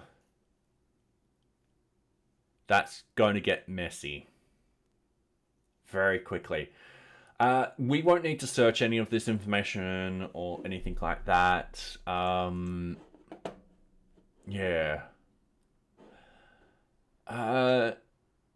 Excuse me while I pick another song because this one keeps crashing.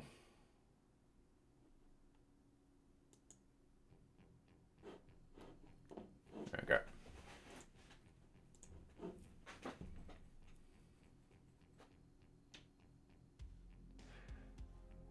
Just add a field to the other ones that it's templated and link them to the schedule. And that is also what I'm thinking of too. Is potentially extract these out. Have a template database.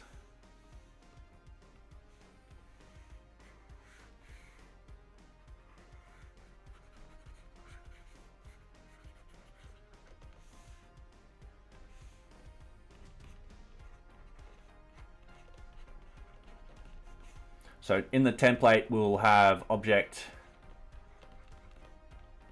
type object JSON.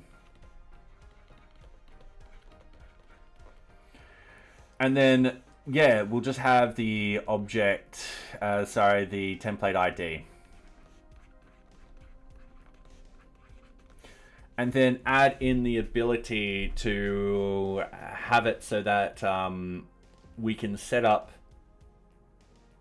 for the same template multiple different schedules. JSON's probably the best, yeah.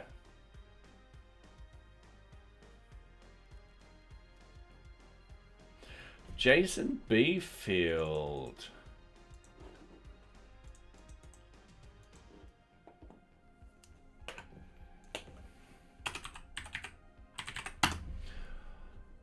All right. Good news, I think.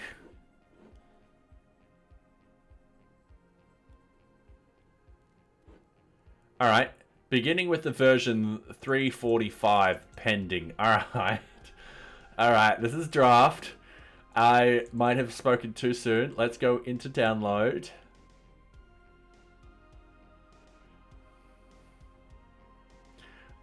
Three, four.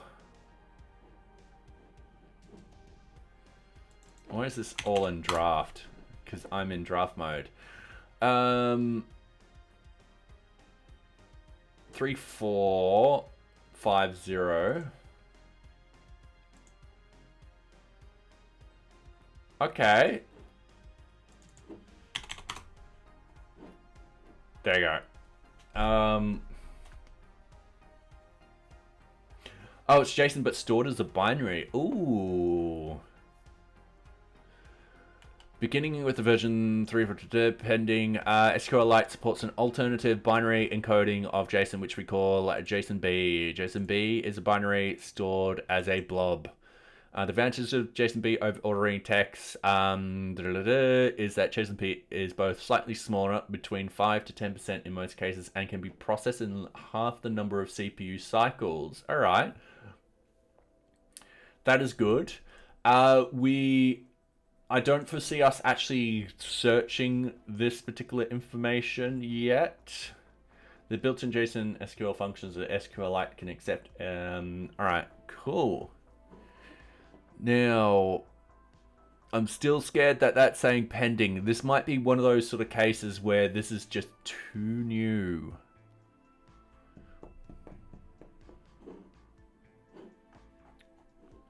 It will be fine for, well, it'll definitely be fine for Postgres.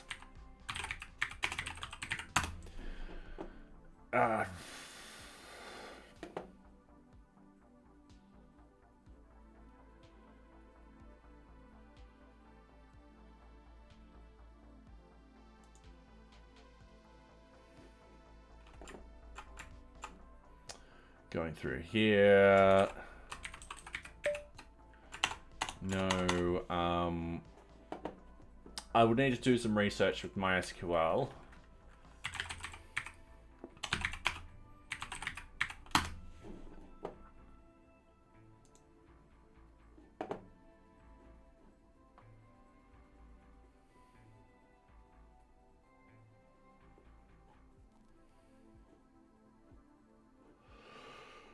Oh, sorry.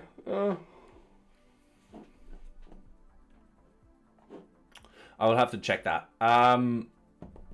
Yeah, that's just my only concern. I don't want to implement this and people who haven't quite gotten these the newest version of SQLite have this break.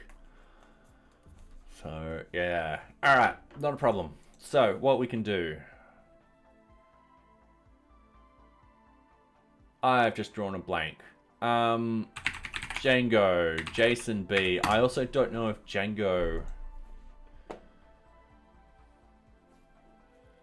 does it. So I remember Postgres JSON-B fields in Django. I remember the first time I used preferences in an app. At first, users needed to opt in for the weekly no big deal. And I thought it just added a few. If we got And column data can't hurt right. You probably see where it's going. Within months, my user table had 40 columns. Whilst Postgres can handle it, it gets pretty tricky for new devs to keep up with all of them. Yep, that's, you can imagine it looked pretty similar to the screen of Quora. Yep. All right. Querying.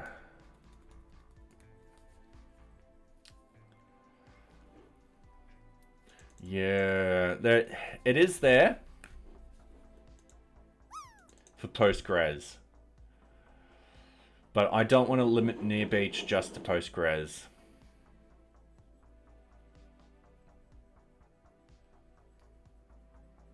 Yeah. All right. And don't forget to drop everyone. Yeah, I think just the JSON field. We're not searching on it at all.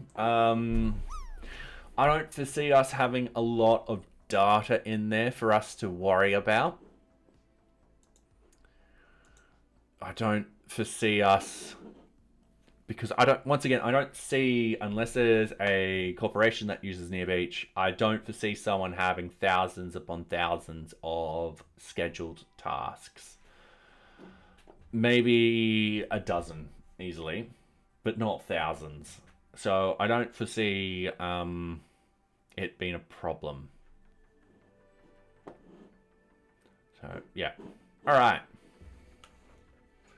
So we'll have two tables. One called template, which will extend out into requests for changes later down the track. What we need is we need to clear this.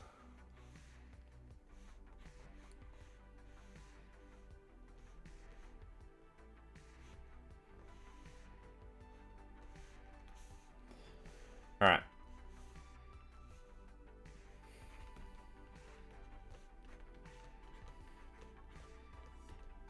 I can't write my E's. All right. So we'll have a template. It's just going to be object type, object JSON. I don't foresee us adding in, and touch wood. I don't foresee us adding in any other extra fields into project or tasks for the moment. I think it's just going to be the simple sort of title, description, organization, start date, end date, and group list. And those are something that's going to be very easy to do. Okay.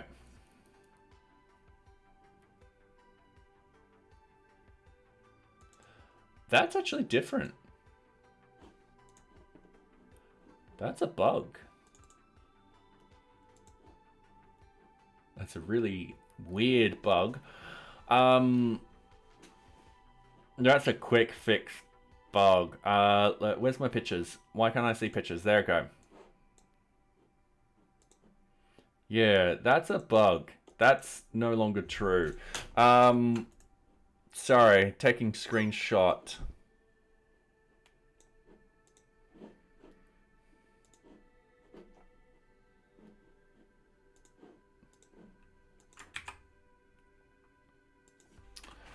Information on new project incorrect. The information note media files cannot be uploaded is incorrect. This bug was fixed a long time ago. All right, cool. Oh wow, no one made it this round. Oh damn. All right, this is just a normal one. This is a quick sort of fix. Project.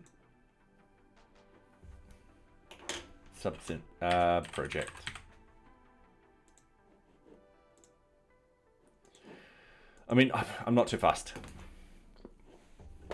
Hopefully it's not ruining anyone's day. So, just having a quick think before we start building anything up is database wise, I'm pretty sure we're happy with this.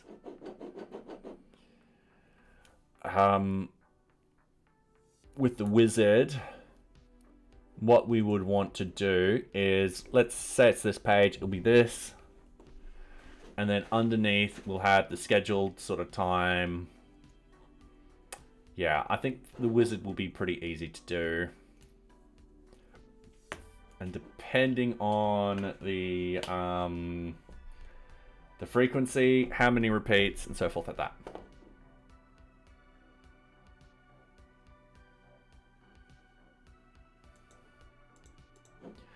Cool. So, say hi to Bob. He's saying hi back. Let's build this. Let's get into it. So, first things first. Git flows. Feature start. What are we calling this? Scheduled objects. Sweet. So we're now on a new branch. We're just going to run npm run watch here. It's all fine. We're going to close these tasks. We're going to minimize everything. We're going to open up this. We're going to start with the database. So we're going to open up NearBeach. We're going to open up the models. We are going to look at how many lines are in the model and realize we need to separate this out soon. We need this to actually reference smaller model files and so forth like that. Because yeah, I'll be the first to say this is rather large. The good news is Django actually handles quite a lot of the migration sort of stuff. So the models are essentially just connecting the database to these are classes. So essentially creating objects, and then we just manipulate those objects and so forth like that. So yeah. But yeah, it might be an idea to start separating these out.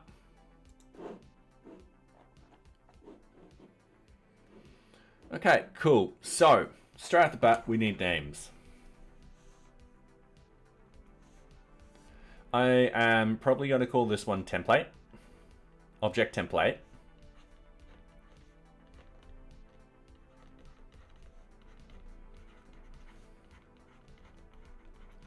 Name states what it is. And this one would be scheduled template. Or scheduled object.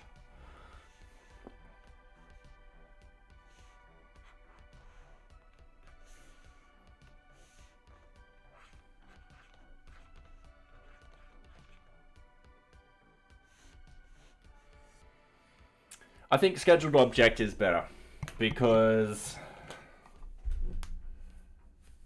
yeah, that makes sense. And then object template, we can then once again extend it out into the request for change later on, where we want to gather a bunch of requests for change data and all that kind of fun stuff. So yeah. All right. So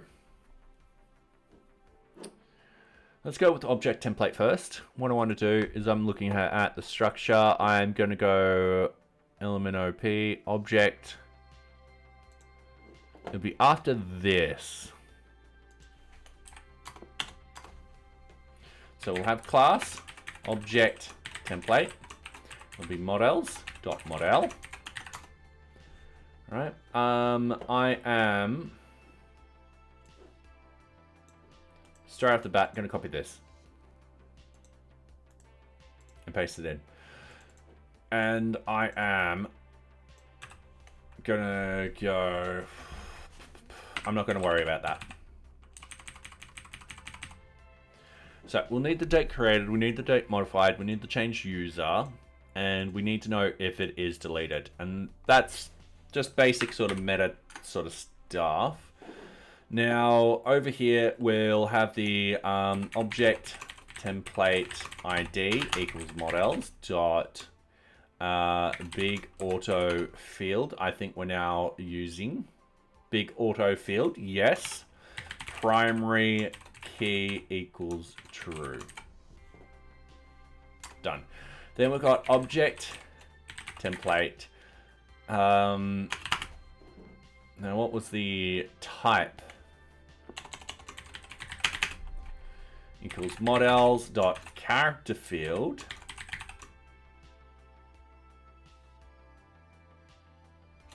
Actually, no, we don't want to use a character field. So very similar to RFC type.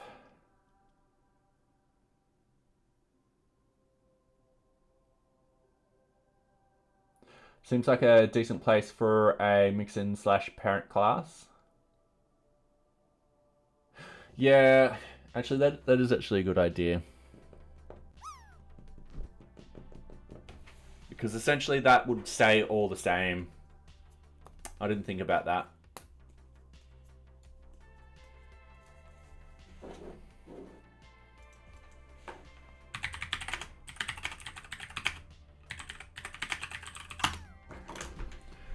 All right. Don't forget to drop everyone. Oh, yeah, I won't do it now. But what I would potentially do.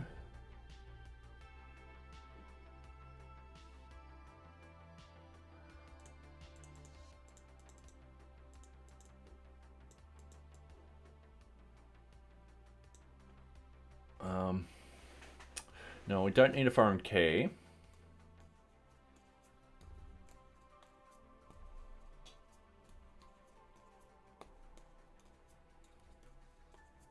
Yeah, definitely. That's not what I want. Yeah, I don't want that.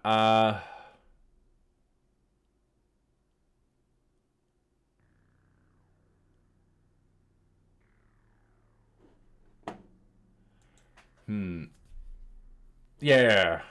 Yeah, cheers. Thank you. And we're on ads. I should put this on. And Nightbot cheating once again. Look at it. Look at there it go. Look at it. Oh. Swear to you, because I think it's dropping at the same time. It's fluked it in. Alright, yeah. I'm ignoring that fellow. Okay, where? 6 seconds. Okay, cool. Anyway, welcome back, everyone. So, if we have a look at RFC type, we can also see it down here where we've got an integer field with choices. And I kind of want to do that same sort of thing. Ooh, all right. Sorry, it's opened it up on the small little monitor. Let's have a quick look at this. Paste and go. Abstract basic classes.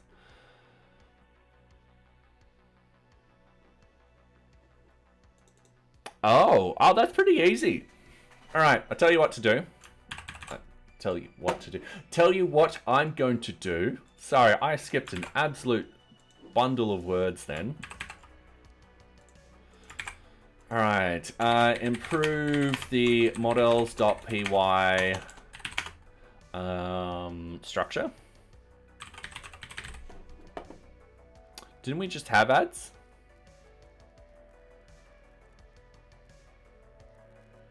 All right. I'm going back into ad break. I must have saw the other message as ad break coming up and didn't realize and thought it was an ad break. Yeah, weird. Anyway, let's jump. Whilst the ads are happening, I'm just going to quickly write up this. So improve the models.py structure. All right. As the size of the file is now over 2,000 lines of code, it might be best to, 1, extract all parts into smaller files. I.e project rel event models in a project models.py file. Abstract constant base classes for each model, as there are repetitive fields, and then we just key in the documentation there. Cool. I'm going to put this, now this will be, I'm going to put it as normal because at the moment it's not affecting anything like that, and it's going to actually take some time. I'm going to put in database as database backend. All right, cool. I'm not going to put a version of it at the moment, and I've just realized ads have finished. There we go. Sorry, whilst the ads were on, I was just writing up this thing. So yeah, we can hit two birds with one stone. And then hopefully when it's done, the idea being is we'll have no migration file changes and the whole site will still run with the unit test. That will be a scary change. Let's just say that. Okay, going back here. So we kind of want something like that. So that's just an integer field with choices. And we've got stuff like that. So this is expandable very easily. So I wanted to click on this. So object type, at the moment we've got project. Okay. So this will be object template type. Element OP, QRS, so definitely up here.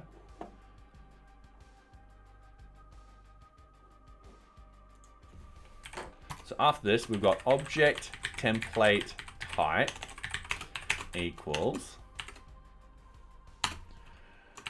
And we can just set the values. So what we'll do is 0 as project. Like so. And then 1 as task. And I'm keeping them.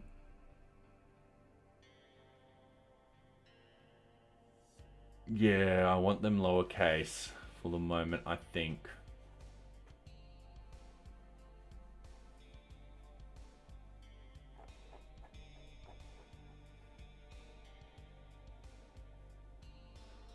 We might need to put them in high.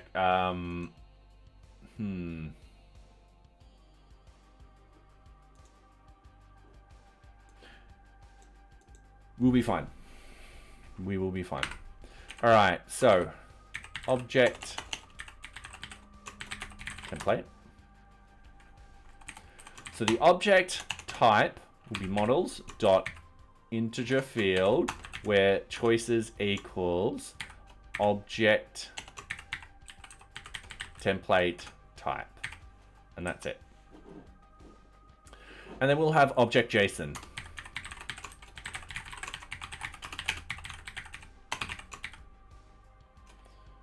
So we'll just have a JSON field. I think it's just as simple as that. We've got 3 fields in here. That should do everything we got.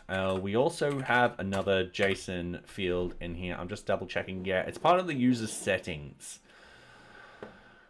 I think this is settings type dashboard.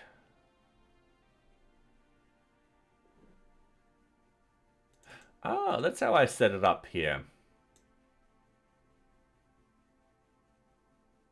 Okay.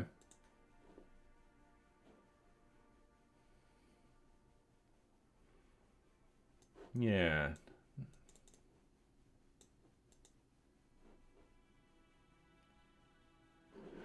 I've forgotten what I did there, but that's fine. I think the integer field will work perfectly fine. We don't need to do anything fancy like this. We can always use a dictionary to get back into this. All right.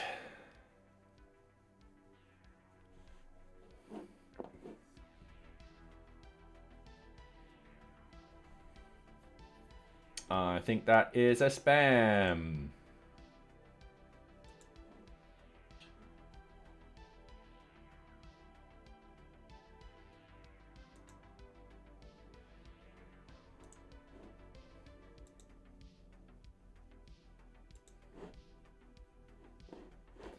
Cool. Anyway. So we're happy with this one. Now the other one, the scheduled object. So we want to go and we want to element op qrs. We want to do this. Once again, we just want to grab this data. So class scheduled objects models.model. We're just adding in this right now.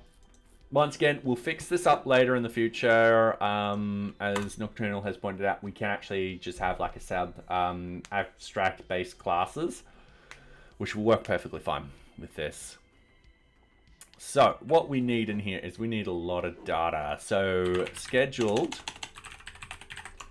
object, always singular case. We don't want plurals in here. Otherwise, we've got cases where people will be like, is this meant to be a plural? Is this meant to be singular? If it's just singular, perfect. So scheduled object ID equals models dot big auto field primary key equals true. And we're happy as Larry. Larry's way too happy. Now we just need to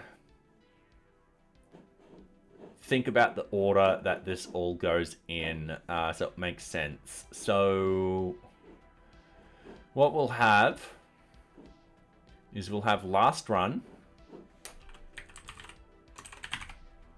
equals models dot date field. However, we want to add in blank equals true and null equals true. Now, yeah, we're still using that. So it'll be fine if this is null. So next scheduled run equals models dot date field.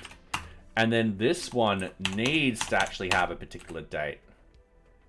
Yeah. So the idea is you're always going to have a scheduled date when you put these in. Because it doesn't make sense if you make it, but without it having it in there. Number of repeats. So is active equals model. We'll do that. Number of repeats equals models. Integer field. Default is 0. Does that make sense?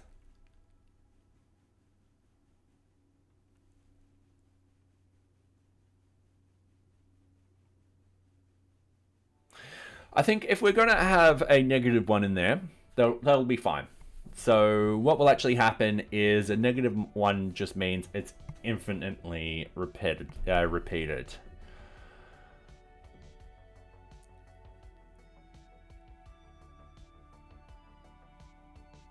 I think having a default of 0 would work perfectly fine in there. Yep. Is active, or number of repeats, and then run count.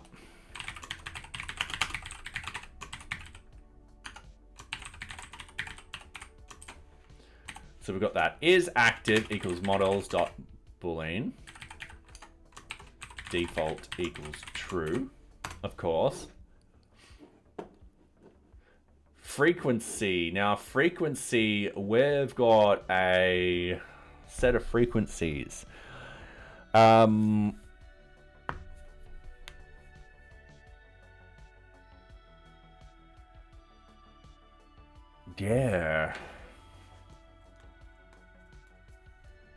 Just my preference. All right, done.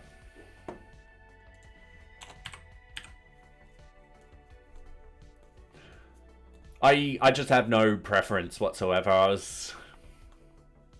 Let's run count. Yep, run count. Oh, no, yep, that's wrong. That's meant to be 0. Yeah, so I'm happy to put that as -1. So everything just goes to infinite. And we just ignore it if it's -1 when we're doing the next scheduled run.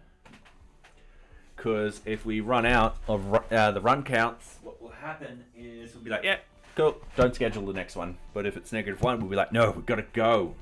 Got to go, people. All right.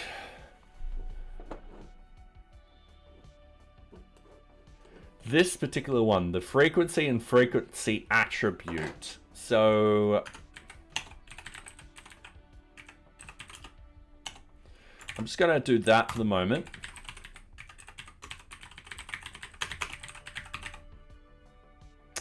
And this one, we just want a character field.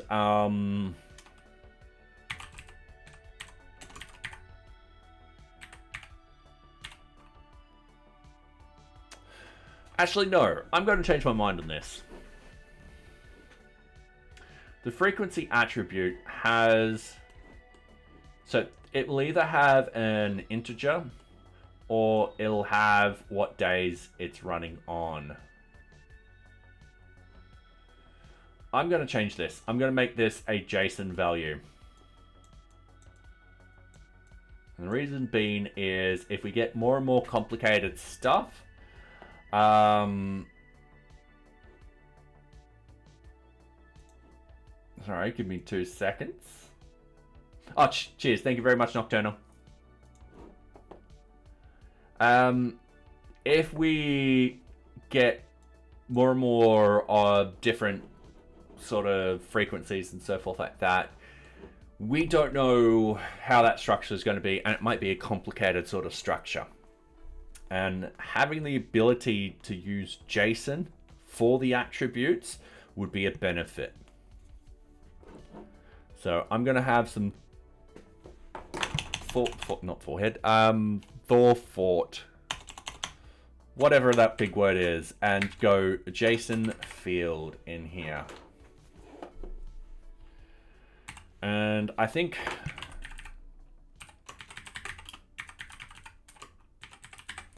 I don't know if we need to specify this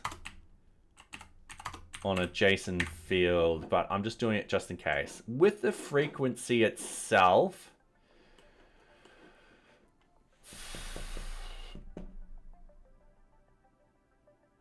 I think what we've done up here is perfectly fine. So this will be scheduling frequency.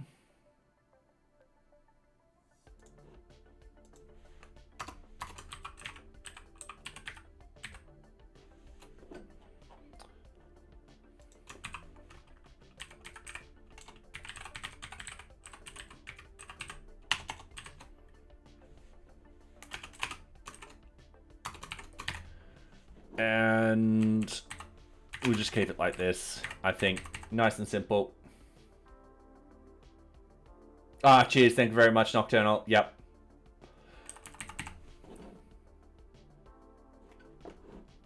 I didn't realize you could do that. That's nifty. So, daily.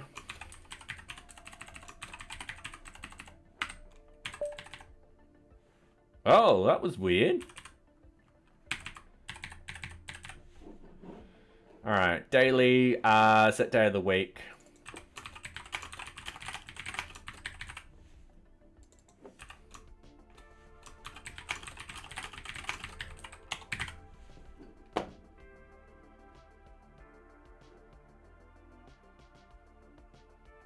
I mean, I could do this better.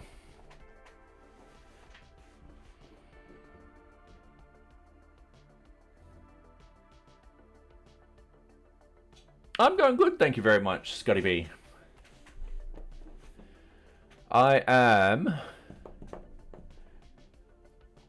building new functionality. So yeah, we're just working through all the problem solving and stuff like that. Hence this lovely mess on the screen. So yeah, no, it's been good. It's been good.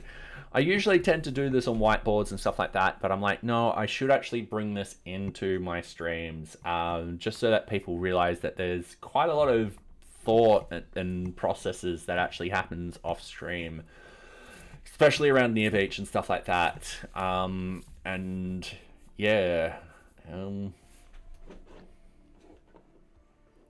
hopefully it brings some appreciation of yeah, just how much that goes on. So I'm just gonna delete those 5.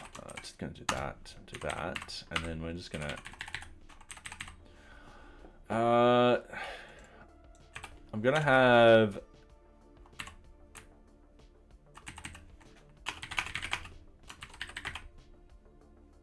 Little configuration figures eat up a lot of code. Yeah.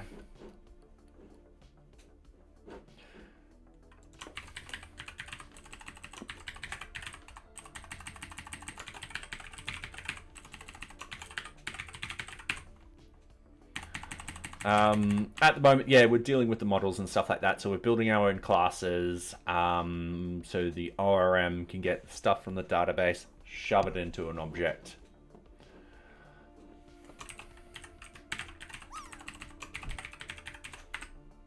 And don't forget to drop everyone. Remember, if you do a little emoji at the end, I'm doing Grumpy Max. Yeah, it'll drop with you. And Nightbot is cheating. Swear to you, it is cheating like there's no tomorrow. Grumpy Max is giving his grumpy face as he swings by. Start of the month.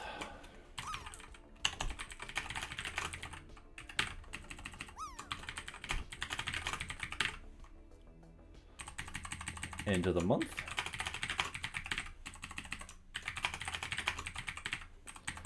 All right. X days before end of the month.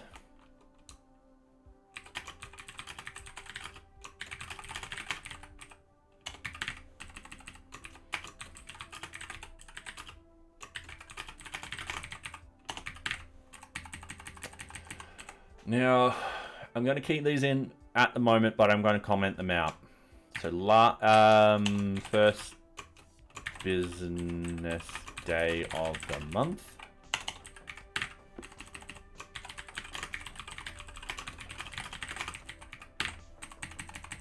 And then last business.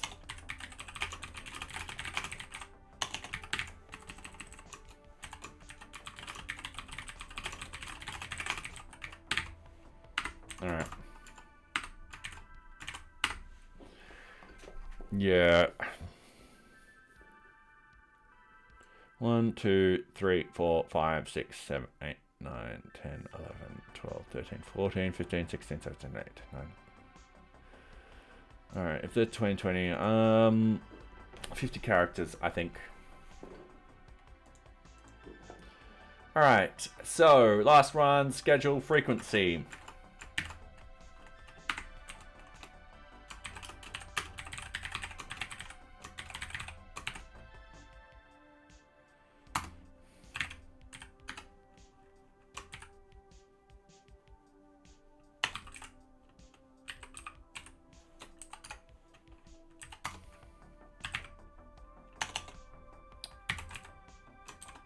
Max length, I'm gonna go 50 characters for this for the moment.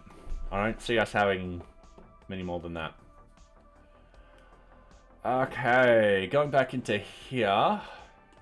So we've done next schedule, last run, number of repeats, active, run count, frequency attributes, which were changed to JSON. We now need a template ID. So this will be it'll be object template equals models dot foreign key. Then what we do is we go object template on delete equals models dot cascade. That's it. So yeah, I think that's all the fields we need, I think. I'm hoping I don't do what I did last time. Last time I was really, really tired. If you actually jump into NearBeach, you'll notice that with the user job that there's 2 migrations. I was meant to squeeze them into 1, but I was really tired when I did the deploy, and I forgot to look at that and make sure that I don't have multiple migration files. These things happen. I should have just deleted and rebuilt the migration files. That is something I got to get better at doing.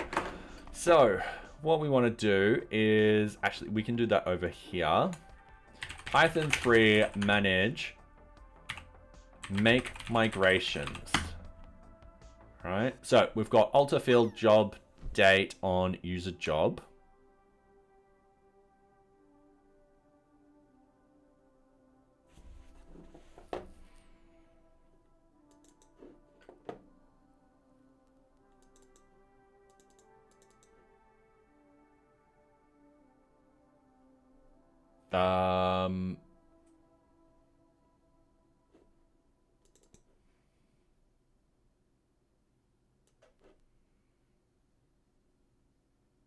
Did I not do that?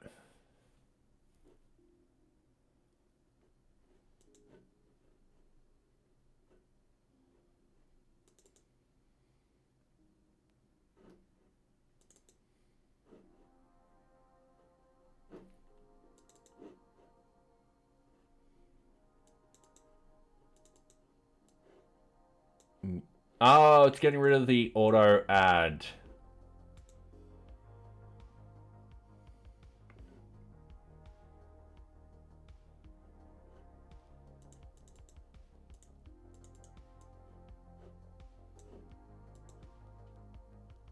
No, it's not. Oh, that's the add field. No, wrong one I was looking at. Yeah, all right, cool. That's fine. We'll have to just squeeze that in. That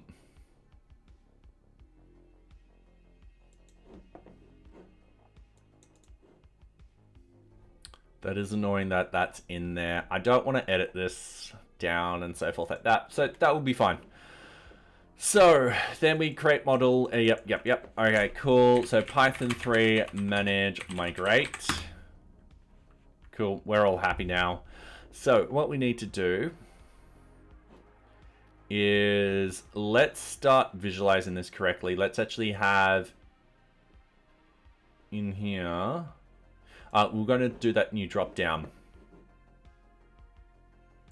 Let's start building everything up from the ground up. So under NearBeach, we want a new view. So we're going to right hand click and we're going to have sorry, yep. Yeah, all right, there we go. I'll close that.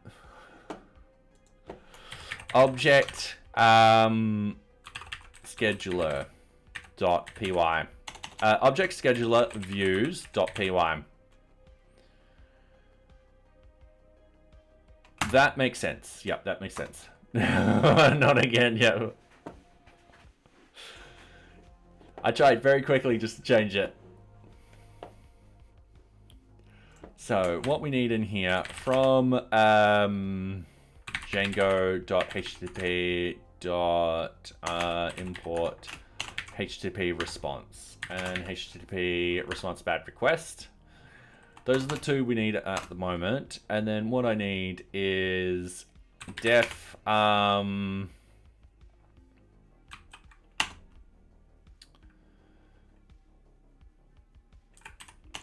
oh, this technically falls under search.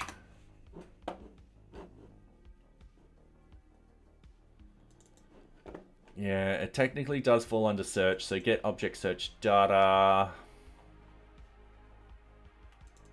Get sprint search data. Search data. Search customer data. Search group.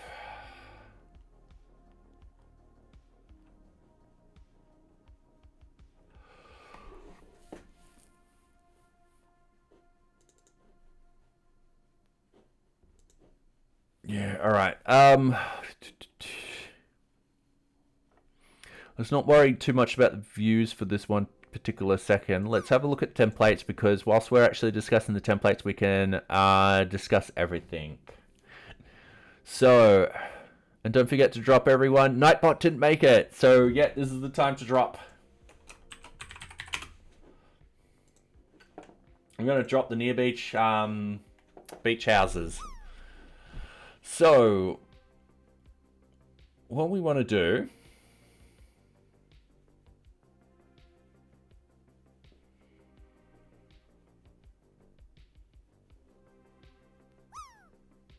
I want templates. I want the partials. And I want the header. Because that contains this up here. Alright, so we've got find objects. We want this after find objects. This is going to be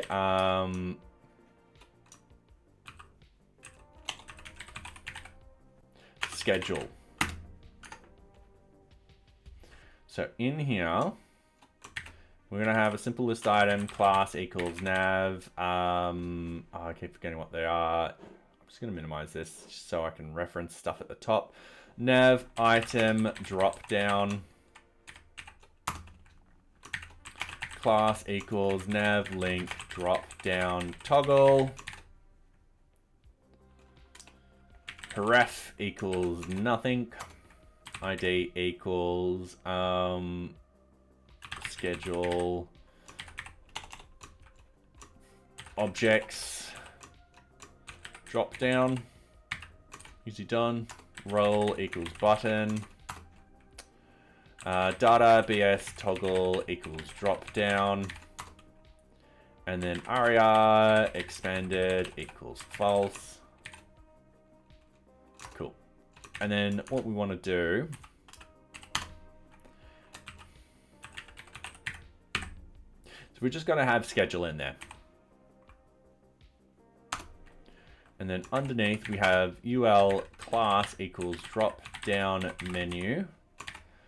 We have the aria labeled by, and it is the scheduled objects drop down, which we're happy with. We just then do something like this, and then we go list item a class equals drop down item. Her ref will equal, and in this sort of case, we don't have the destination yet. So what we're going to do is we're going to have my planner, which is part of here. So we're just going to delete this from here.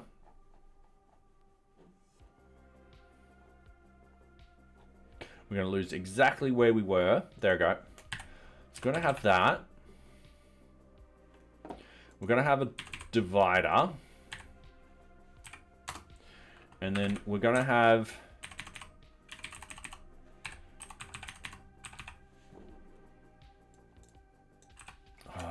schedule objects in there. We're going to leave the URL as my planner at the moment.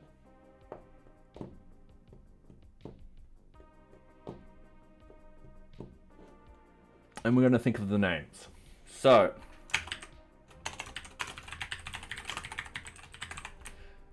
scheduled objects will work.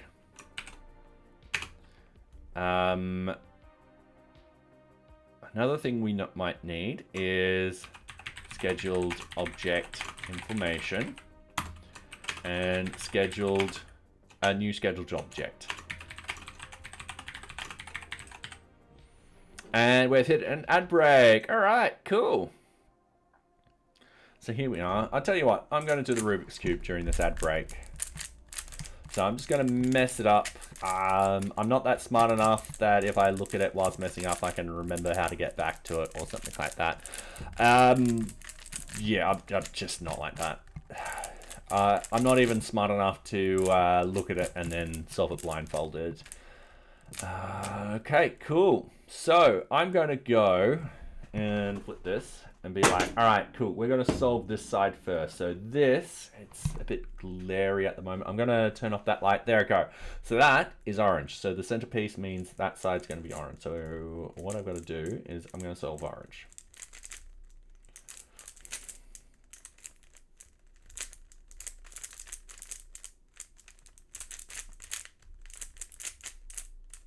Easy done. And then what I want to do, let's do something random. Let's solve the top. Now that has been flipped around like that. All right, cool.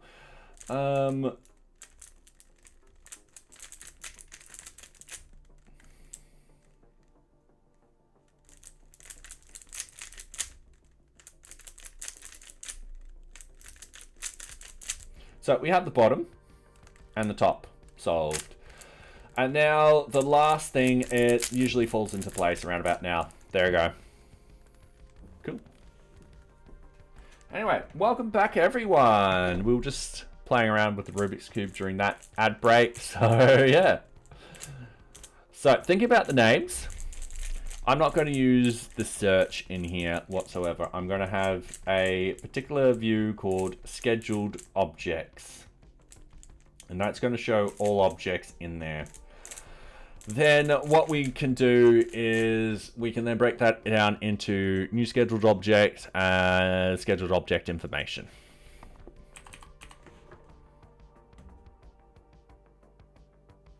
Oh yeah, that's fine. So we're going to have it like that. So def new scheduled object, and then we're going to just have a request. At the moment, we're just going to return HTTP response setup view, and then another one def scheduled objects. We've got a request, return HTTP response setup view. So we'll start doing this today, and then def scheduled object information request, and then we'll have the scheduled object ID.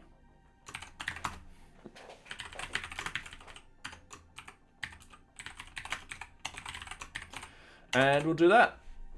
So we haven't actually set up any of this information yet. So what we're going to do is we're going to just do that for the moment.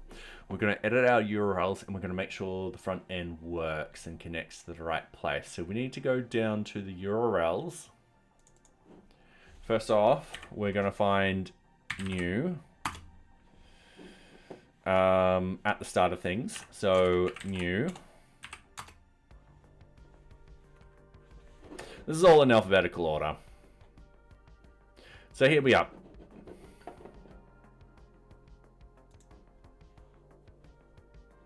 LMNOPQRS.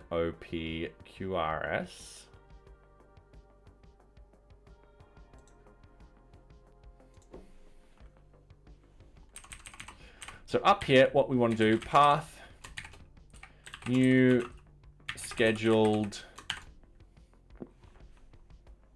object. Easy done. We need to be object scheduler views.new scheduled object. Name equals new scheduled object.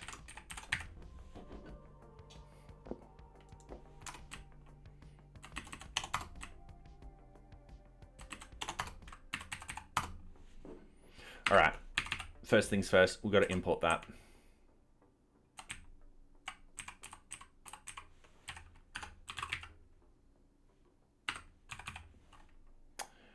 I need to put this in alphabetical order, like so. Cool. The next thing I want to do, and once again, we could look at splitting up the URLs. These are getting rather large, to the point where we're over 1,000 lines in here. So this could be another thing which we just discuss and be like, we need to split this into smaller files, smaller and manageable files. So I need to find the O section. So this is object scheduler. So it'll be after object data. So I'm going to put object scheduler here. I'm just going to go path. I'm going to go object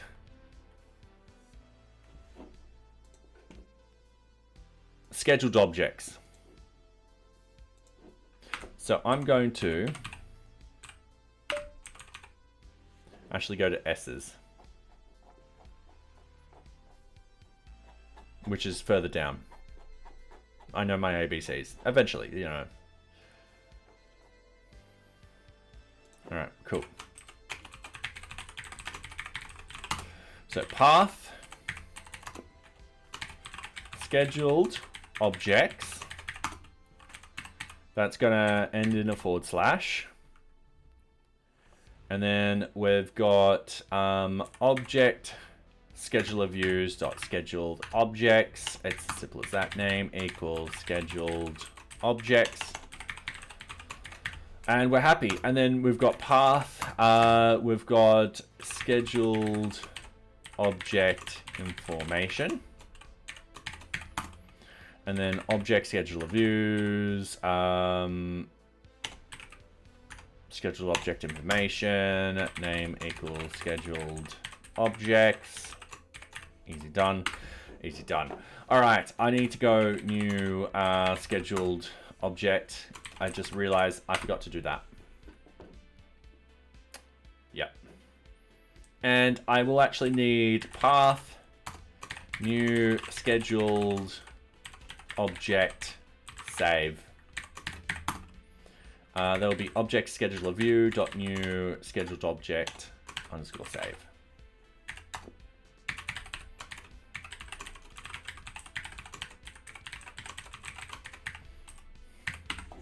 Cool.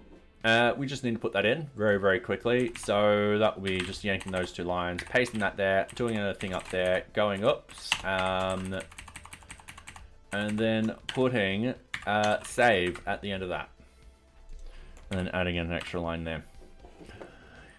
So we don't have all of our CRUD in here just yet. So that is something we've got to build up on. It shouldn't take us too long to actually build up on that whatsoever. So I can, trying to drop the Rubik's Cube. I'm going to be like, la, la, la, la, and I'm just going to go wham, and then I'm just going to go bang, and then I'm just going to go wham again, and then I'm just going to go wham, and that, and then do that, and then that, and then that. All right, cool. I've got to figure out how to speed this process up. All right, so let's edit our header.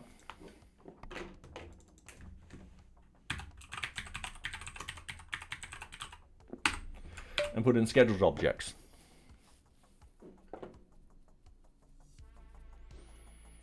I'm going to hit refresh. We now have schedule in there. We've got my planner, which no longer belongs over here. We've got schedule, my planner. Bang. We can plan stuff in here. We can go add new object. We can go, yeah, let's add in a task. Oh, we don't have any tasks. Yeah, let's add in this project. Let's do it tomorrow. We've also got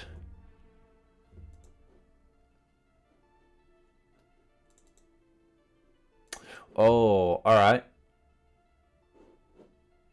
That's fine. We'll go into here. So scheduled objects, new scheduled object, new scheduled object. Yep, we're fine with that.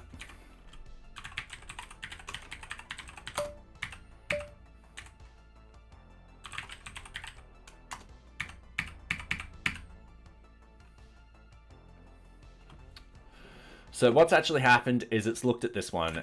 We should go schedule object information. I should have copied what was in the URL. We are also missing out on key information in here. We need int scheduled object ID in there, like so, and a / at the very, very end.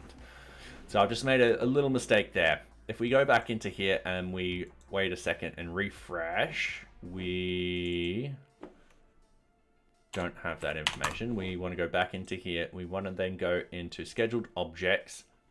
Boom. All right. So we are happy that we've gotten it here at the moment. So what I want to do is I want to be able to create that simple template. And then we want to create a view component that will sort of deal with the information that we got on the screen. We also want to have a look at if a potential user can access this particular information. So they might only have read-only. If they've got read-only, they should be able to see these scheduled sort of tasks and stuff like that. That's no problem for that to actually happen. It kind of makes sense that a read-only user should have access to these scheduled tasks. So yeah. Ooh, one other thing I've just realized.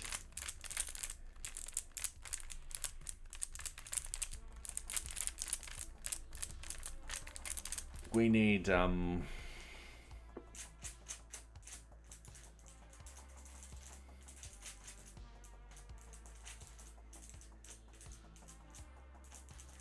one thing I just realized is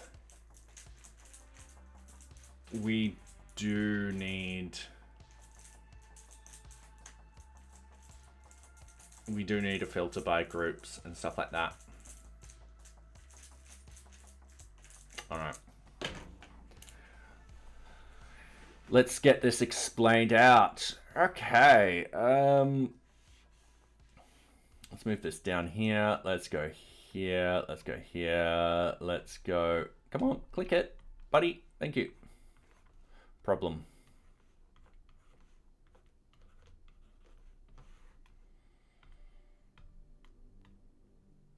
Okay.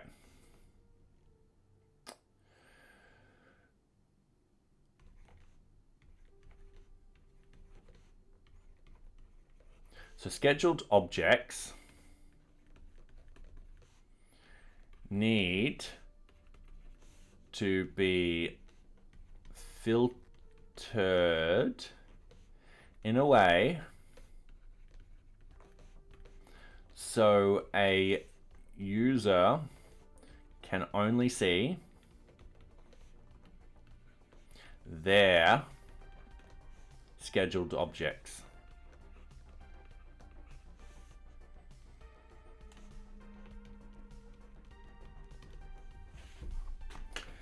All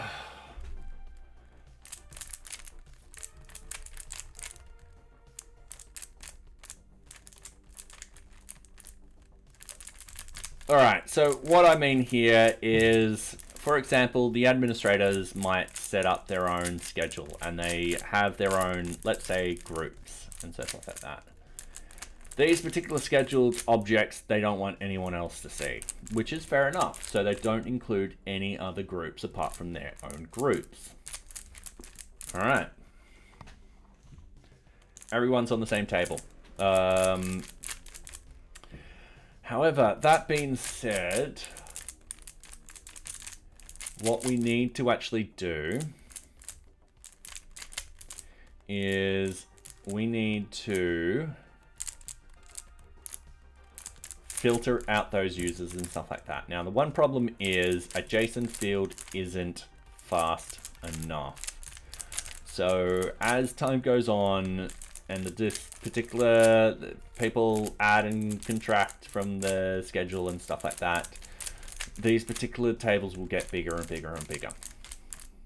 The JSON sort of data, we don't know how much text will be in there and so forth like that. So what actually happens is it's got to pass that data, and then it's going to be a lot trickier for us to actually figure out if this person is in this group, as well as it consuming a lot of time and resources. So the solution for this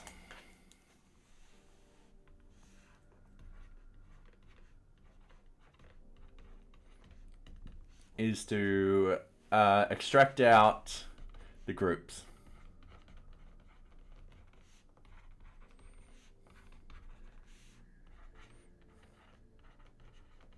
And have a group table.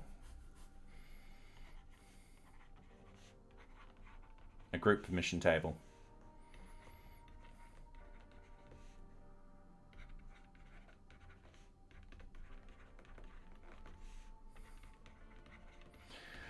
Much similar to our object assignment table.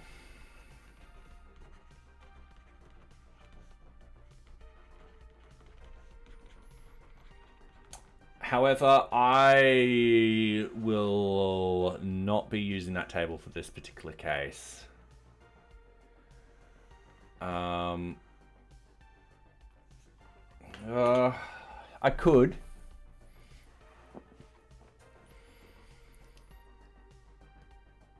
It's already a really big table. That's what I fear at the moment. It is a really big table.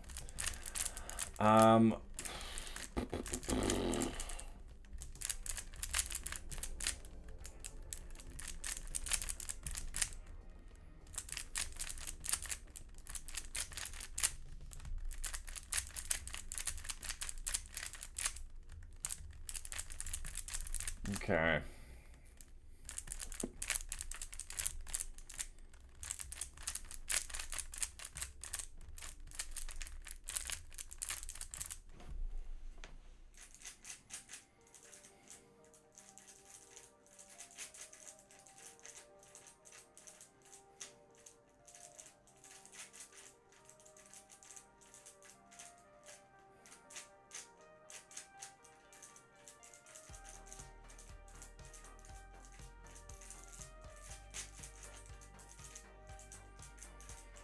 Yeah, I'm just having a quick think at the moment how I would do this. The object assignment table is used in these particular cases.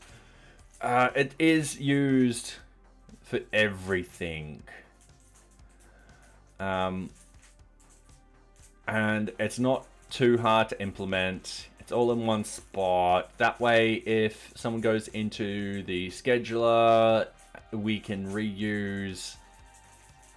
definitely reuse some of the CRUD. So if someone updates or removes a group, we've got that information there. Sorry, we've got those endpoints there. That would be the benefit of that. The negative is, yeah, we're making a big table bigger. I don't foresee that being a problem because that table's mainly made up of foreign keys.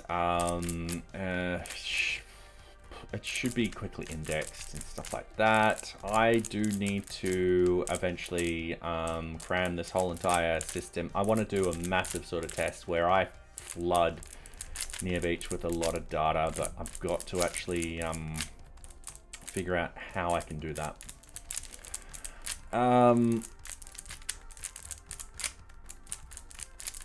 Yeah, I think that's probably it. I think we're going to have to use that object assignment table. So for those that don't know what it is, essentially, if we go to NearBeach object assignment, this is how all the objects connect to each other. So it's just a giant table, and as you see, most of it's null. And then we've just connected stuff up. We've got parent link, change tasks, and all that kind of stuff.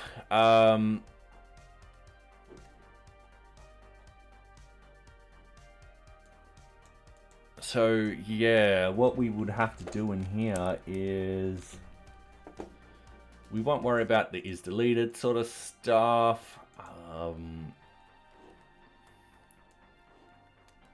What we will do is add in another column,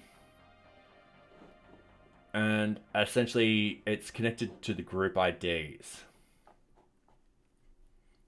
Because customers are an object, groups are an object, and so forth like that.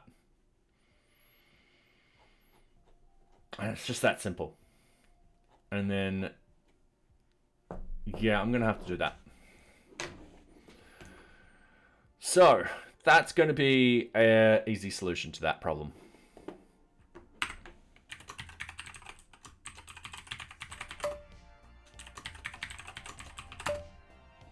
I'm realizing I'm looking in the wrong file for that. I need to go to models.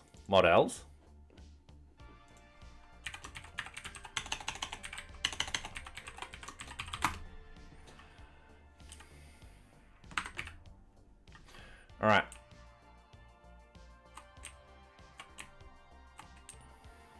And what was the other one about?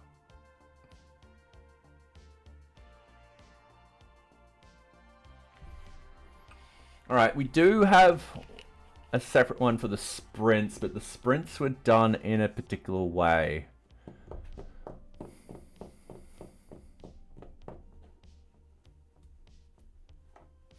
Yeah, there was a specific reason why we did that.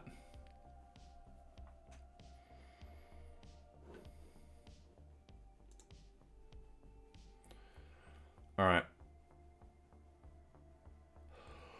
Oh, sorry.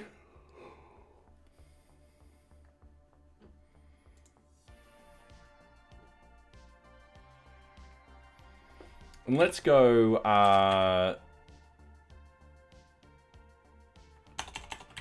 object scheduler. Oh no, not object scheduler. What was the let's have a look at the structure. So we're not wanting object assignment, we want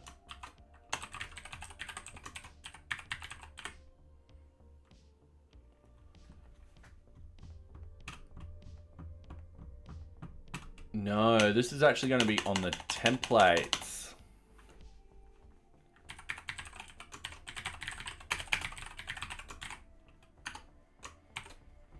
Yes, so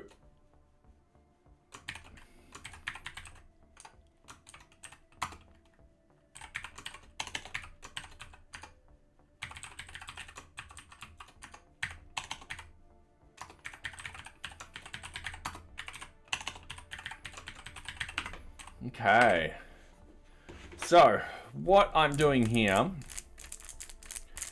is I'm adding in object template.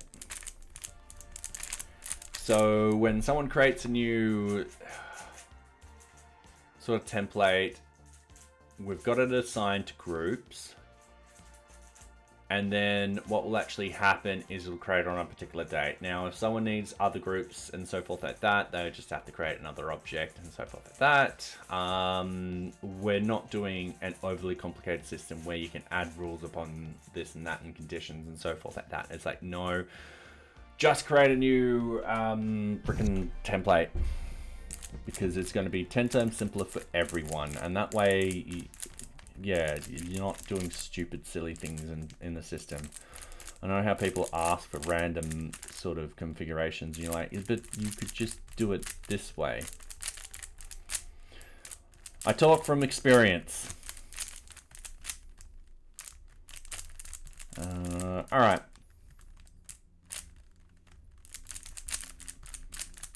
So we've got the object template.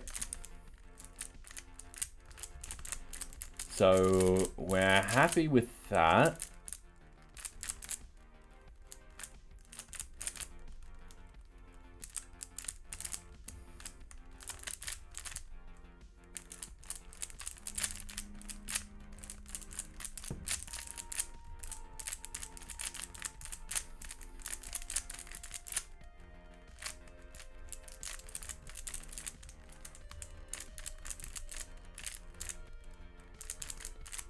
Okay.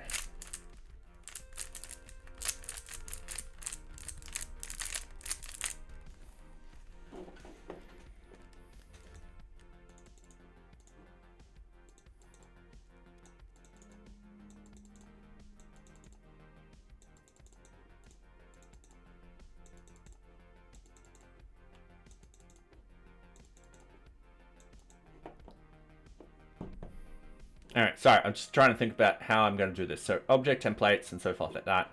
So we've solved this problem. So what will actually happen when we create the object, we'll create the JSON. So the JSON will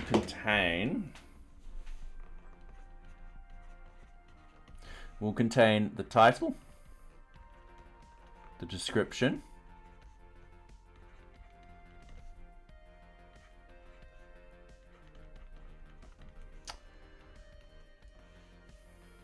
organization,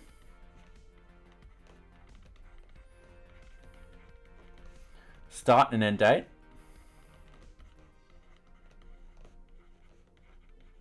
and that's all we need. So the groups you're assigned to, what will actually happen is that will add it into the object table. Then all we're doing is we're using the exact same sort of method that we've done in the past so many times over and over and over and over again. And that's just been like, all right, cool. We grab user groups, we grab everything from here and so forth like that. So let's start writing that out. So with the object scheduler, let's start with the scheduled objects thing. So what we need is from Django dot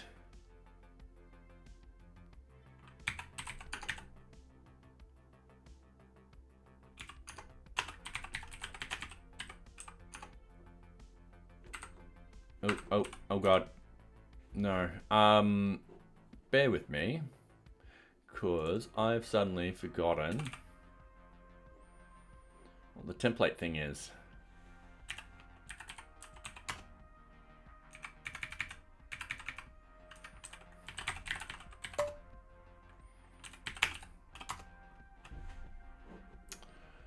All right, it's definitely not under object sort of stuff. We're looking at this particular one. Hey,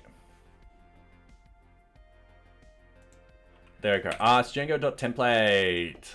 All right, cool.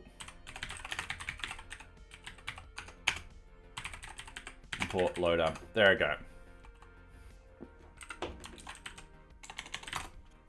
So here, what we want to do, scheduled objects, loads up a list of objects for the user. All right, cool. Yeah, that's it. That's all we need. All right. So in here, what we need is t equals loader dot get template. We will create a template right now, so we'll minimize everything. We'll get rid of the scheduler. We'll open up NearBeach. We'll open up the NearBeach. We'll open up the templates NearBeach, and then what we want to do is we want a directory, and we're going to call it object scheduler. And then in here, we're creating a new file, and we're calling it object scheduled objects. HTML. We're adding it in. What we're going to do is we're going to just cut all of that. We don't need to worry because a lot of this is going to be the same. It's just this is going to be different. So what I'm going to do is I'm going to have scheduled objects here. That tag's not going to do anything at the moment, so we're just going to keep that there at the moment. And then what we've got in here is NearBeach dot object scheduler scheduled objects dot HTML. And then what we want is scheduled object results equals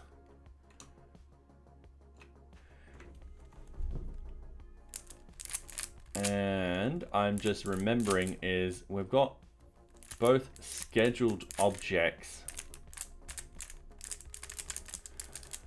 and stuff like that. Anyway, sad time. I am terribly sorry. My partner's just texting me, so I am just going to quickly look at what he's saying.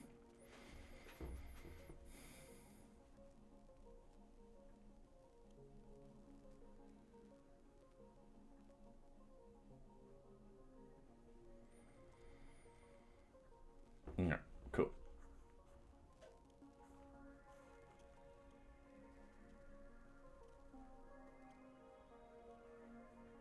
All right.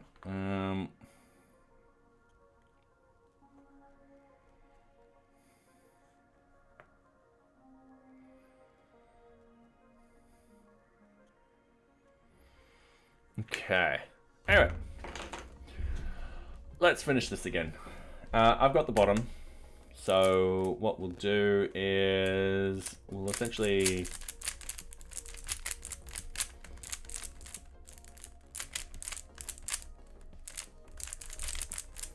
Do that.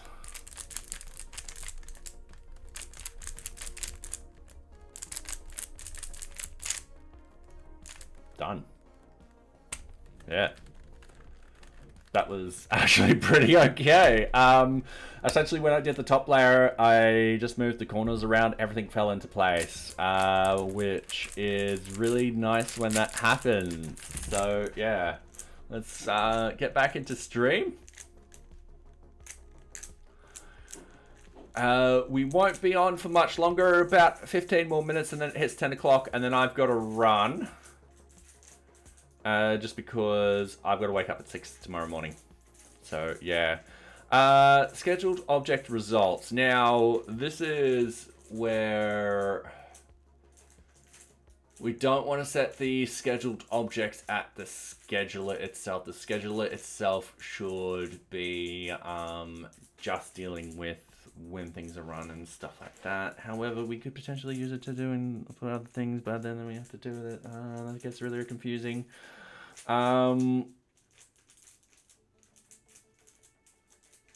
Yeah, so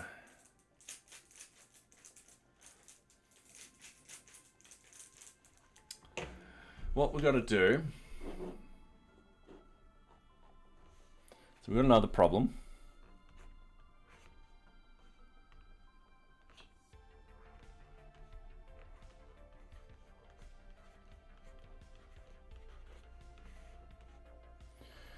And our problem is, how do we get scheduled data?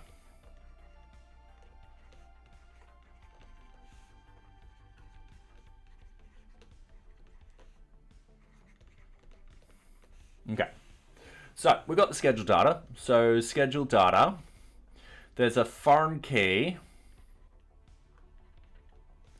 into object templates, where there's a foreign key into object association.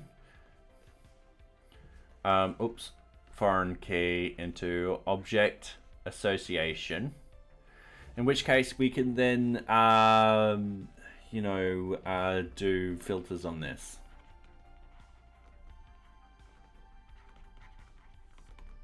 Which we'll be happy with. Now, I'm just realizing too that we'll need some information from both here and here.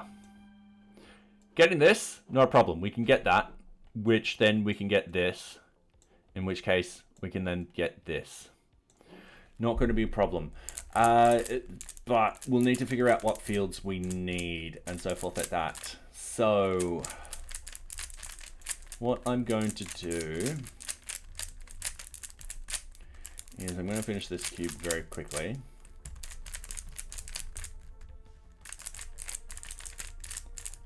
Whilst I think about this. So let's do this piecemeal, right to left. From right to left. Yep. All right, cool. I said that right. So what we want to do is object assignments equals, this will be object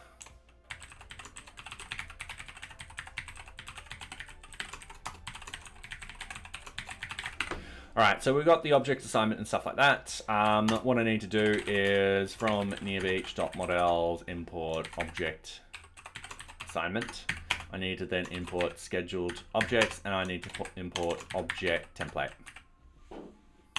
Easy done. So objects assignment, we've got all of this. Then what we want here is object template __ is null equals false. All right, there's a reason for that. The reason being is essentially it will just mean that this object assignment will be what's connected to the user. But we need to also go group _ID __ in, and then we go user group. Oh, didn't put user groups up here. User group dot objects dot filter is deleted equals false.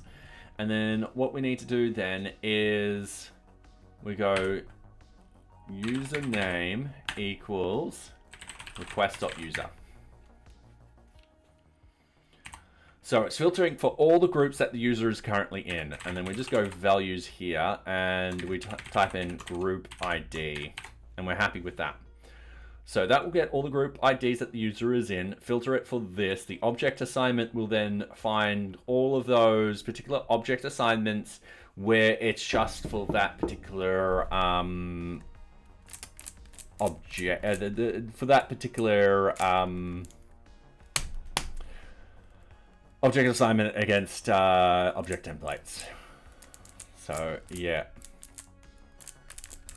Now, idea is we could potentially I'm just trying to think now, is did I want to put this at the template level, or did I want to actually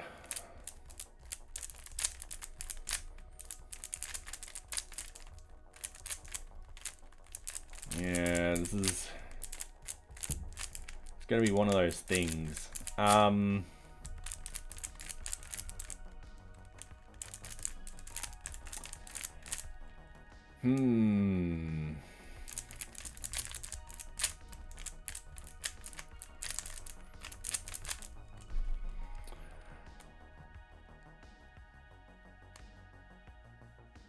So I've just got to think, where is this time to backtrack and change the object assignment from having the object templates to the scheduled objects?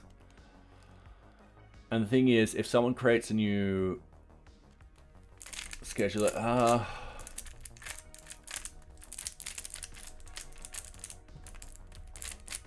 yeah, but if someone's going to edit a template, if we're going to reuse the template sort of stuff, it's going to actually be, okay, cool. Yep. I'm going to keep it on the templates. The reason being is if we're going to use this particular template sort of stuff again, we're going to have this at the template side of things. That way, if someone creates an RFC from template, we can be like, sweet, cool, done, perfect. Yeah, it'll grab all that information instead of having the user fill in that extra bit of information. All right, sweet. So from here, so grab all object assignments for the object template. Okay, grab the scheduled objects that the user has access to. So this will be scheduled object results, and yep, scheduled object results equals scheduled object dot objects dot filter is deleted equals false. And then all we need to do now is object template in, and then we just go object assignments dot values, because we calculated this above. We just go object template ID, and that will get everything that we need.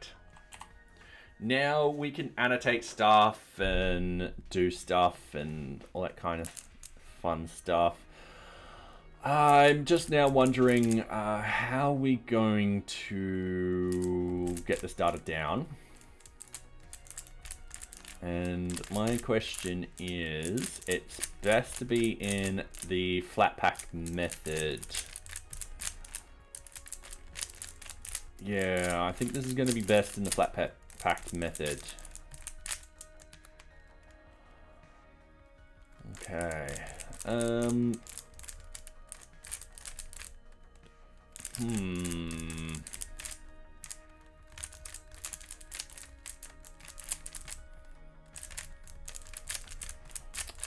So I don't think I need to annotate any of the particular fields. We're not going to actually edit any of the JSON results. We're just going to send the JSON results straight to the front end because the front end will handle the JSON perfectly. We don't need that calculation done here. It can be done on the front end very easily. All right, cool. So dot values. So we'll have scheduled object ID, definitely. This is where we start referencing what we've got in there. So I'm going to put that there. I'm going to close the model files by mistake. I'm going to open up the model files. I'm going to shove this over here. I'm going to close this once again. We're going to go scheduled. You guys don't need to see this.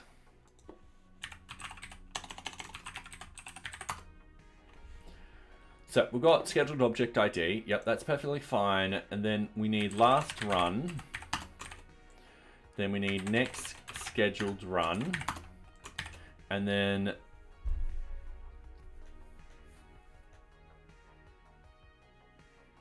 I don't think we'll need number of repeats. This is just the information we are showing on the little list itself. So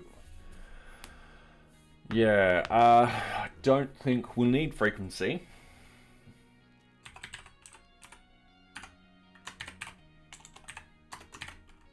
Is active, definitely.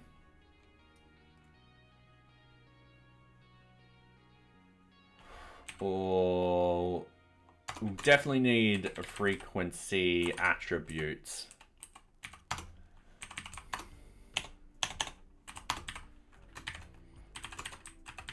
Don't know what happened to is active. I wasn't paying too much attention there. Now, this is where I want the flat packing to actually handle stuff. So .annotate. So what I need to do is I need object template. So if I go to that implementation, we'll need the object template ID.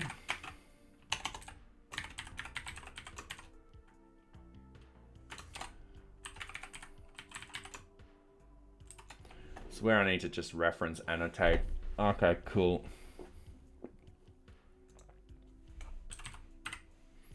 Cool. Yeah, sorry, I keep forgetting how to do this properly.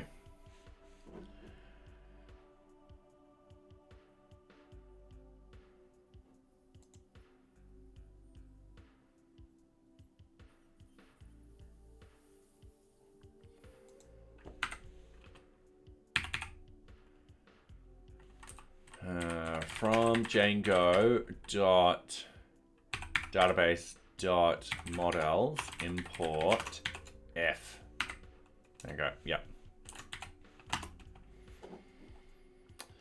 Okay, so in here we'll have object template ID equals F, and then it'll be object template underscore. I believe that will be fine.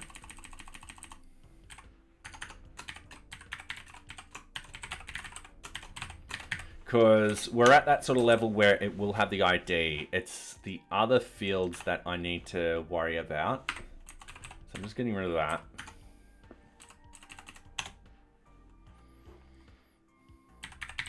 We definitely need the object template type.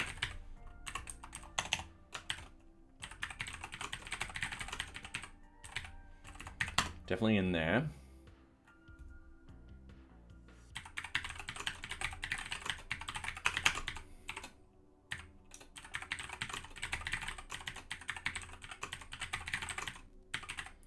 Oops, nearly wrote type in twice. All right, cool. So that's all we need. We also just need to remove a lot of these spaces because it doesn't like spaces in here.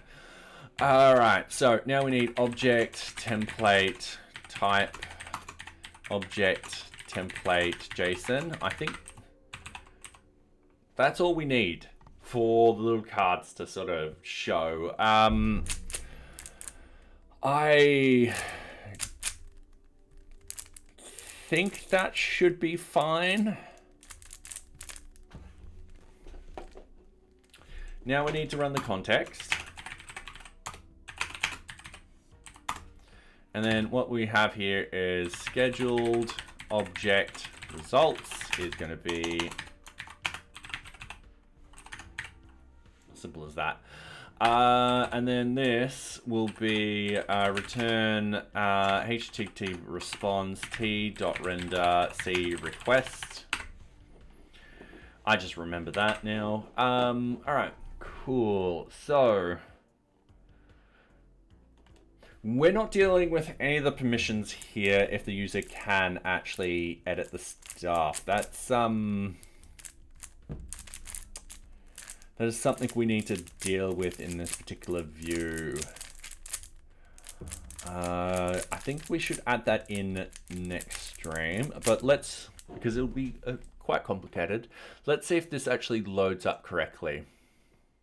Cannot resolve object template.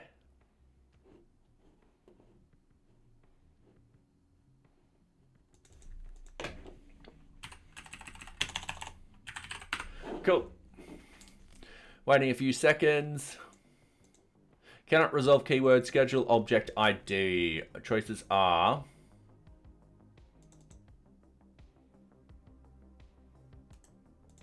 schedule object ID. That makes sense. And there we go. All right, cool. So we've got nothing really rendering on there, but that's perfectly fine. However, if we go ahead and click on this, we don't have that in there for the moment. So I'm just going to put scheduled. Hang on a moment. I'm just going to.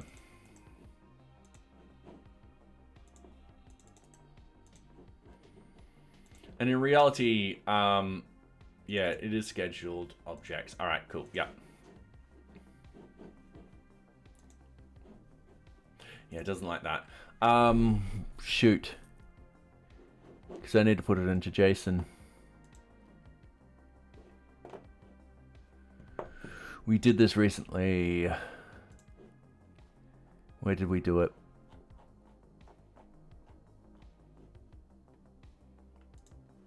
Where did we do it? The sprints. The sprints. Where are you, sprints? Okay, add object, delete, finish, get, assign sprints. That's an internal function. And we dump lists. All right, cool. Sorry, I'm just doing this very, very quickly because I just want this to show. Actually, it would be these two.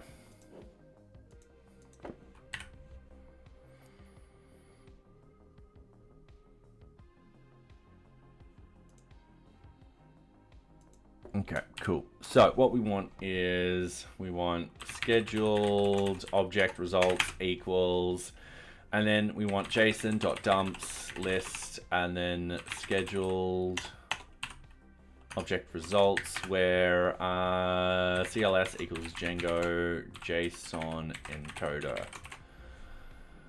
I just realizing that import this.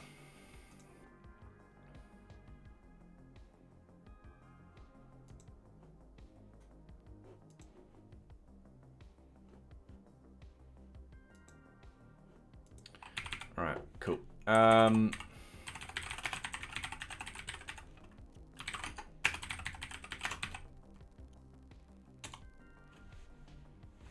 Oh, all right.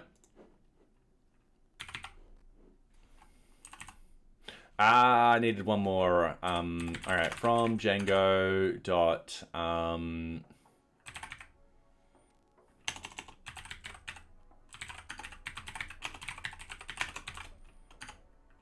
cool. and import JSON. Make sure there's 2 lines there. Okay, cool. So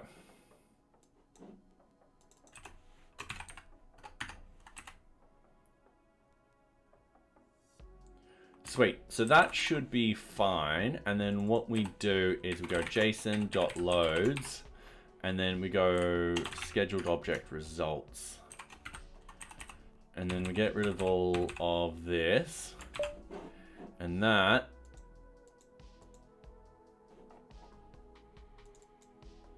no such column VO object. All right.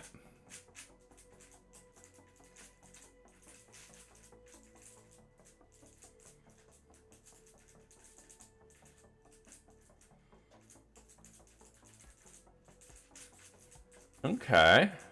Object template ID.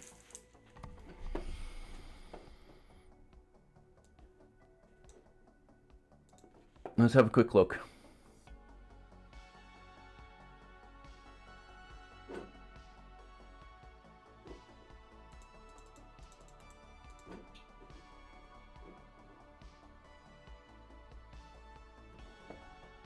So, if I get rid of these, and I hit refresh,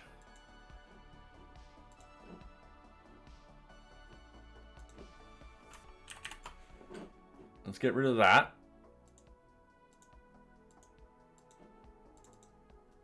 No such column, object template ID.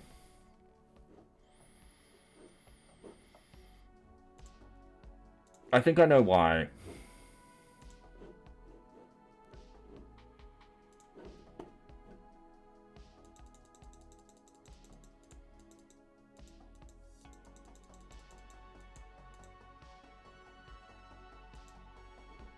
Yeah, it's breaking on that line. All right. I'm going to have to figure this out at another date. What we're going to do is we're going to raid someone.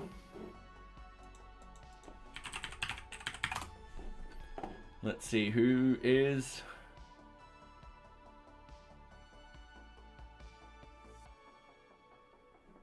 Yeah. Well, we've got the dev dad.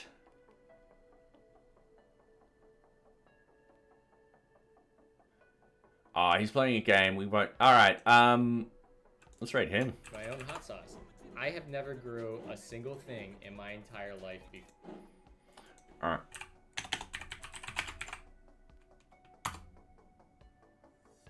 Cool.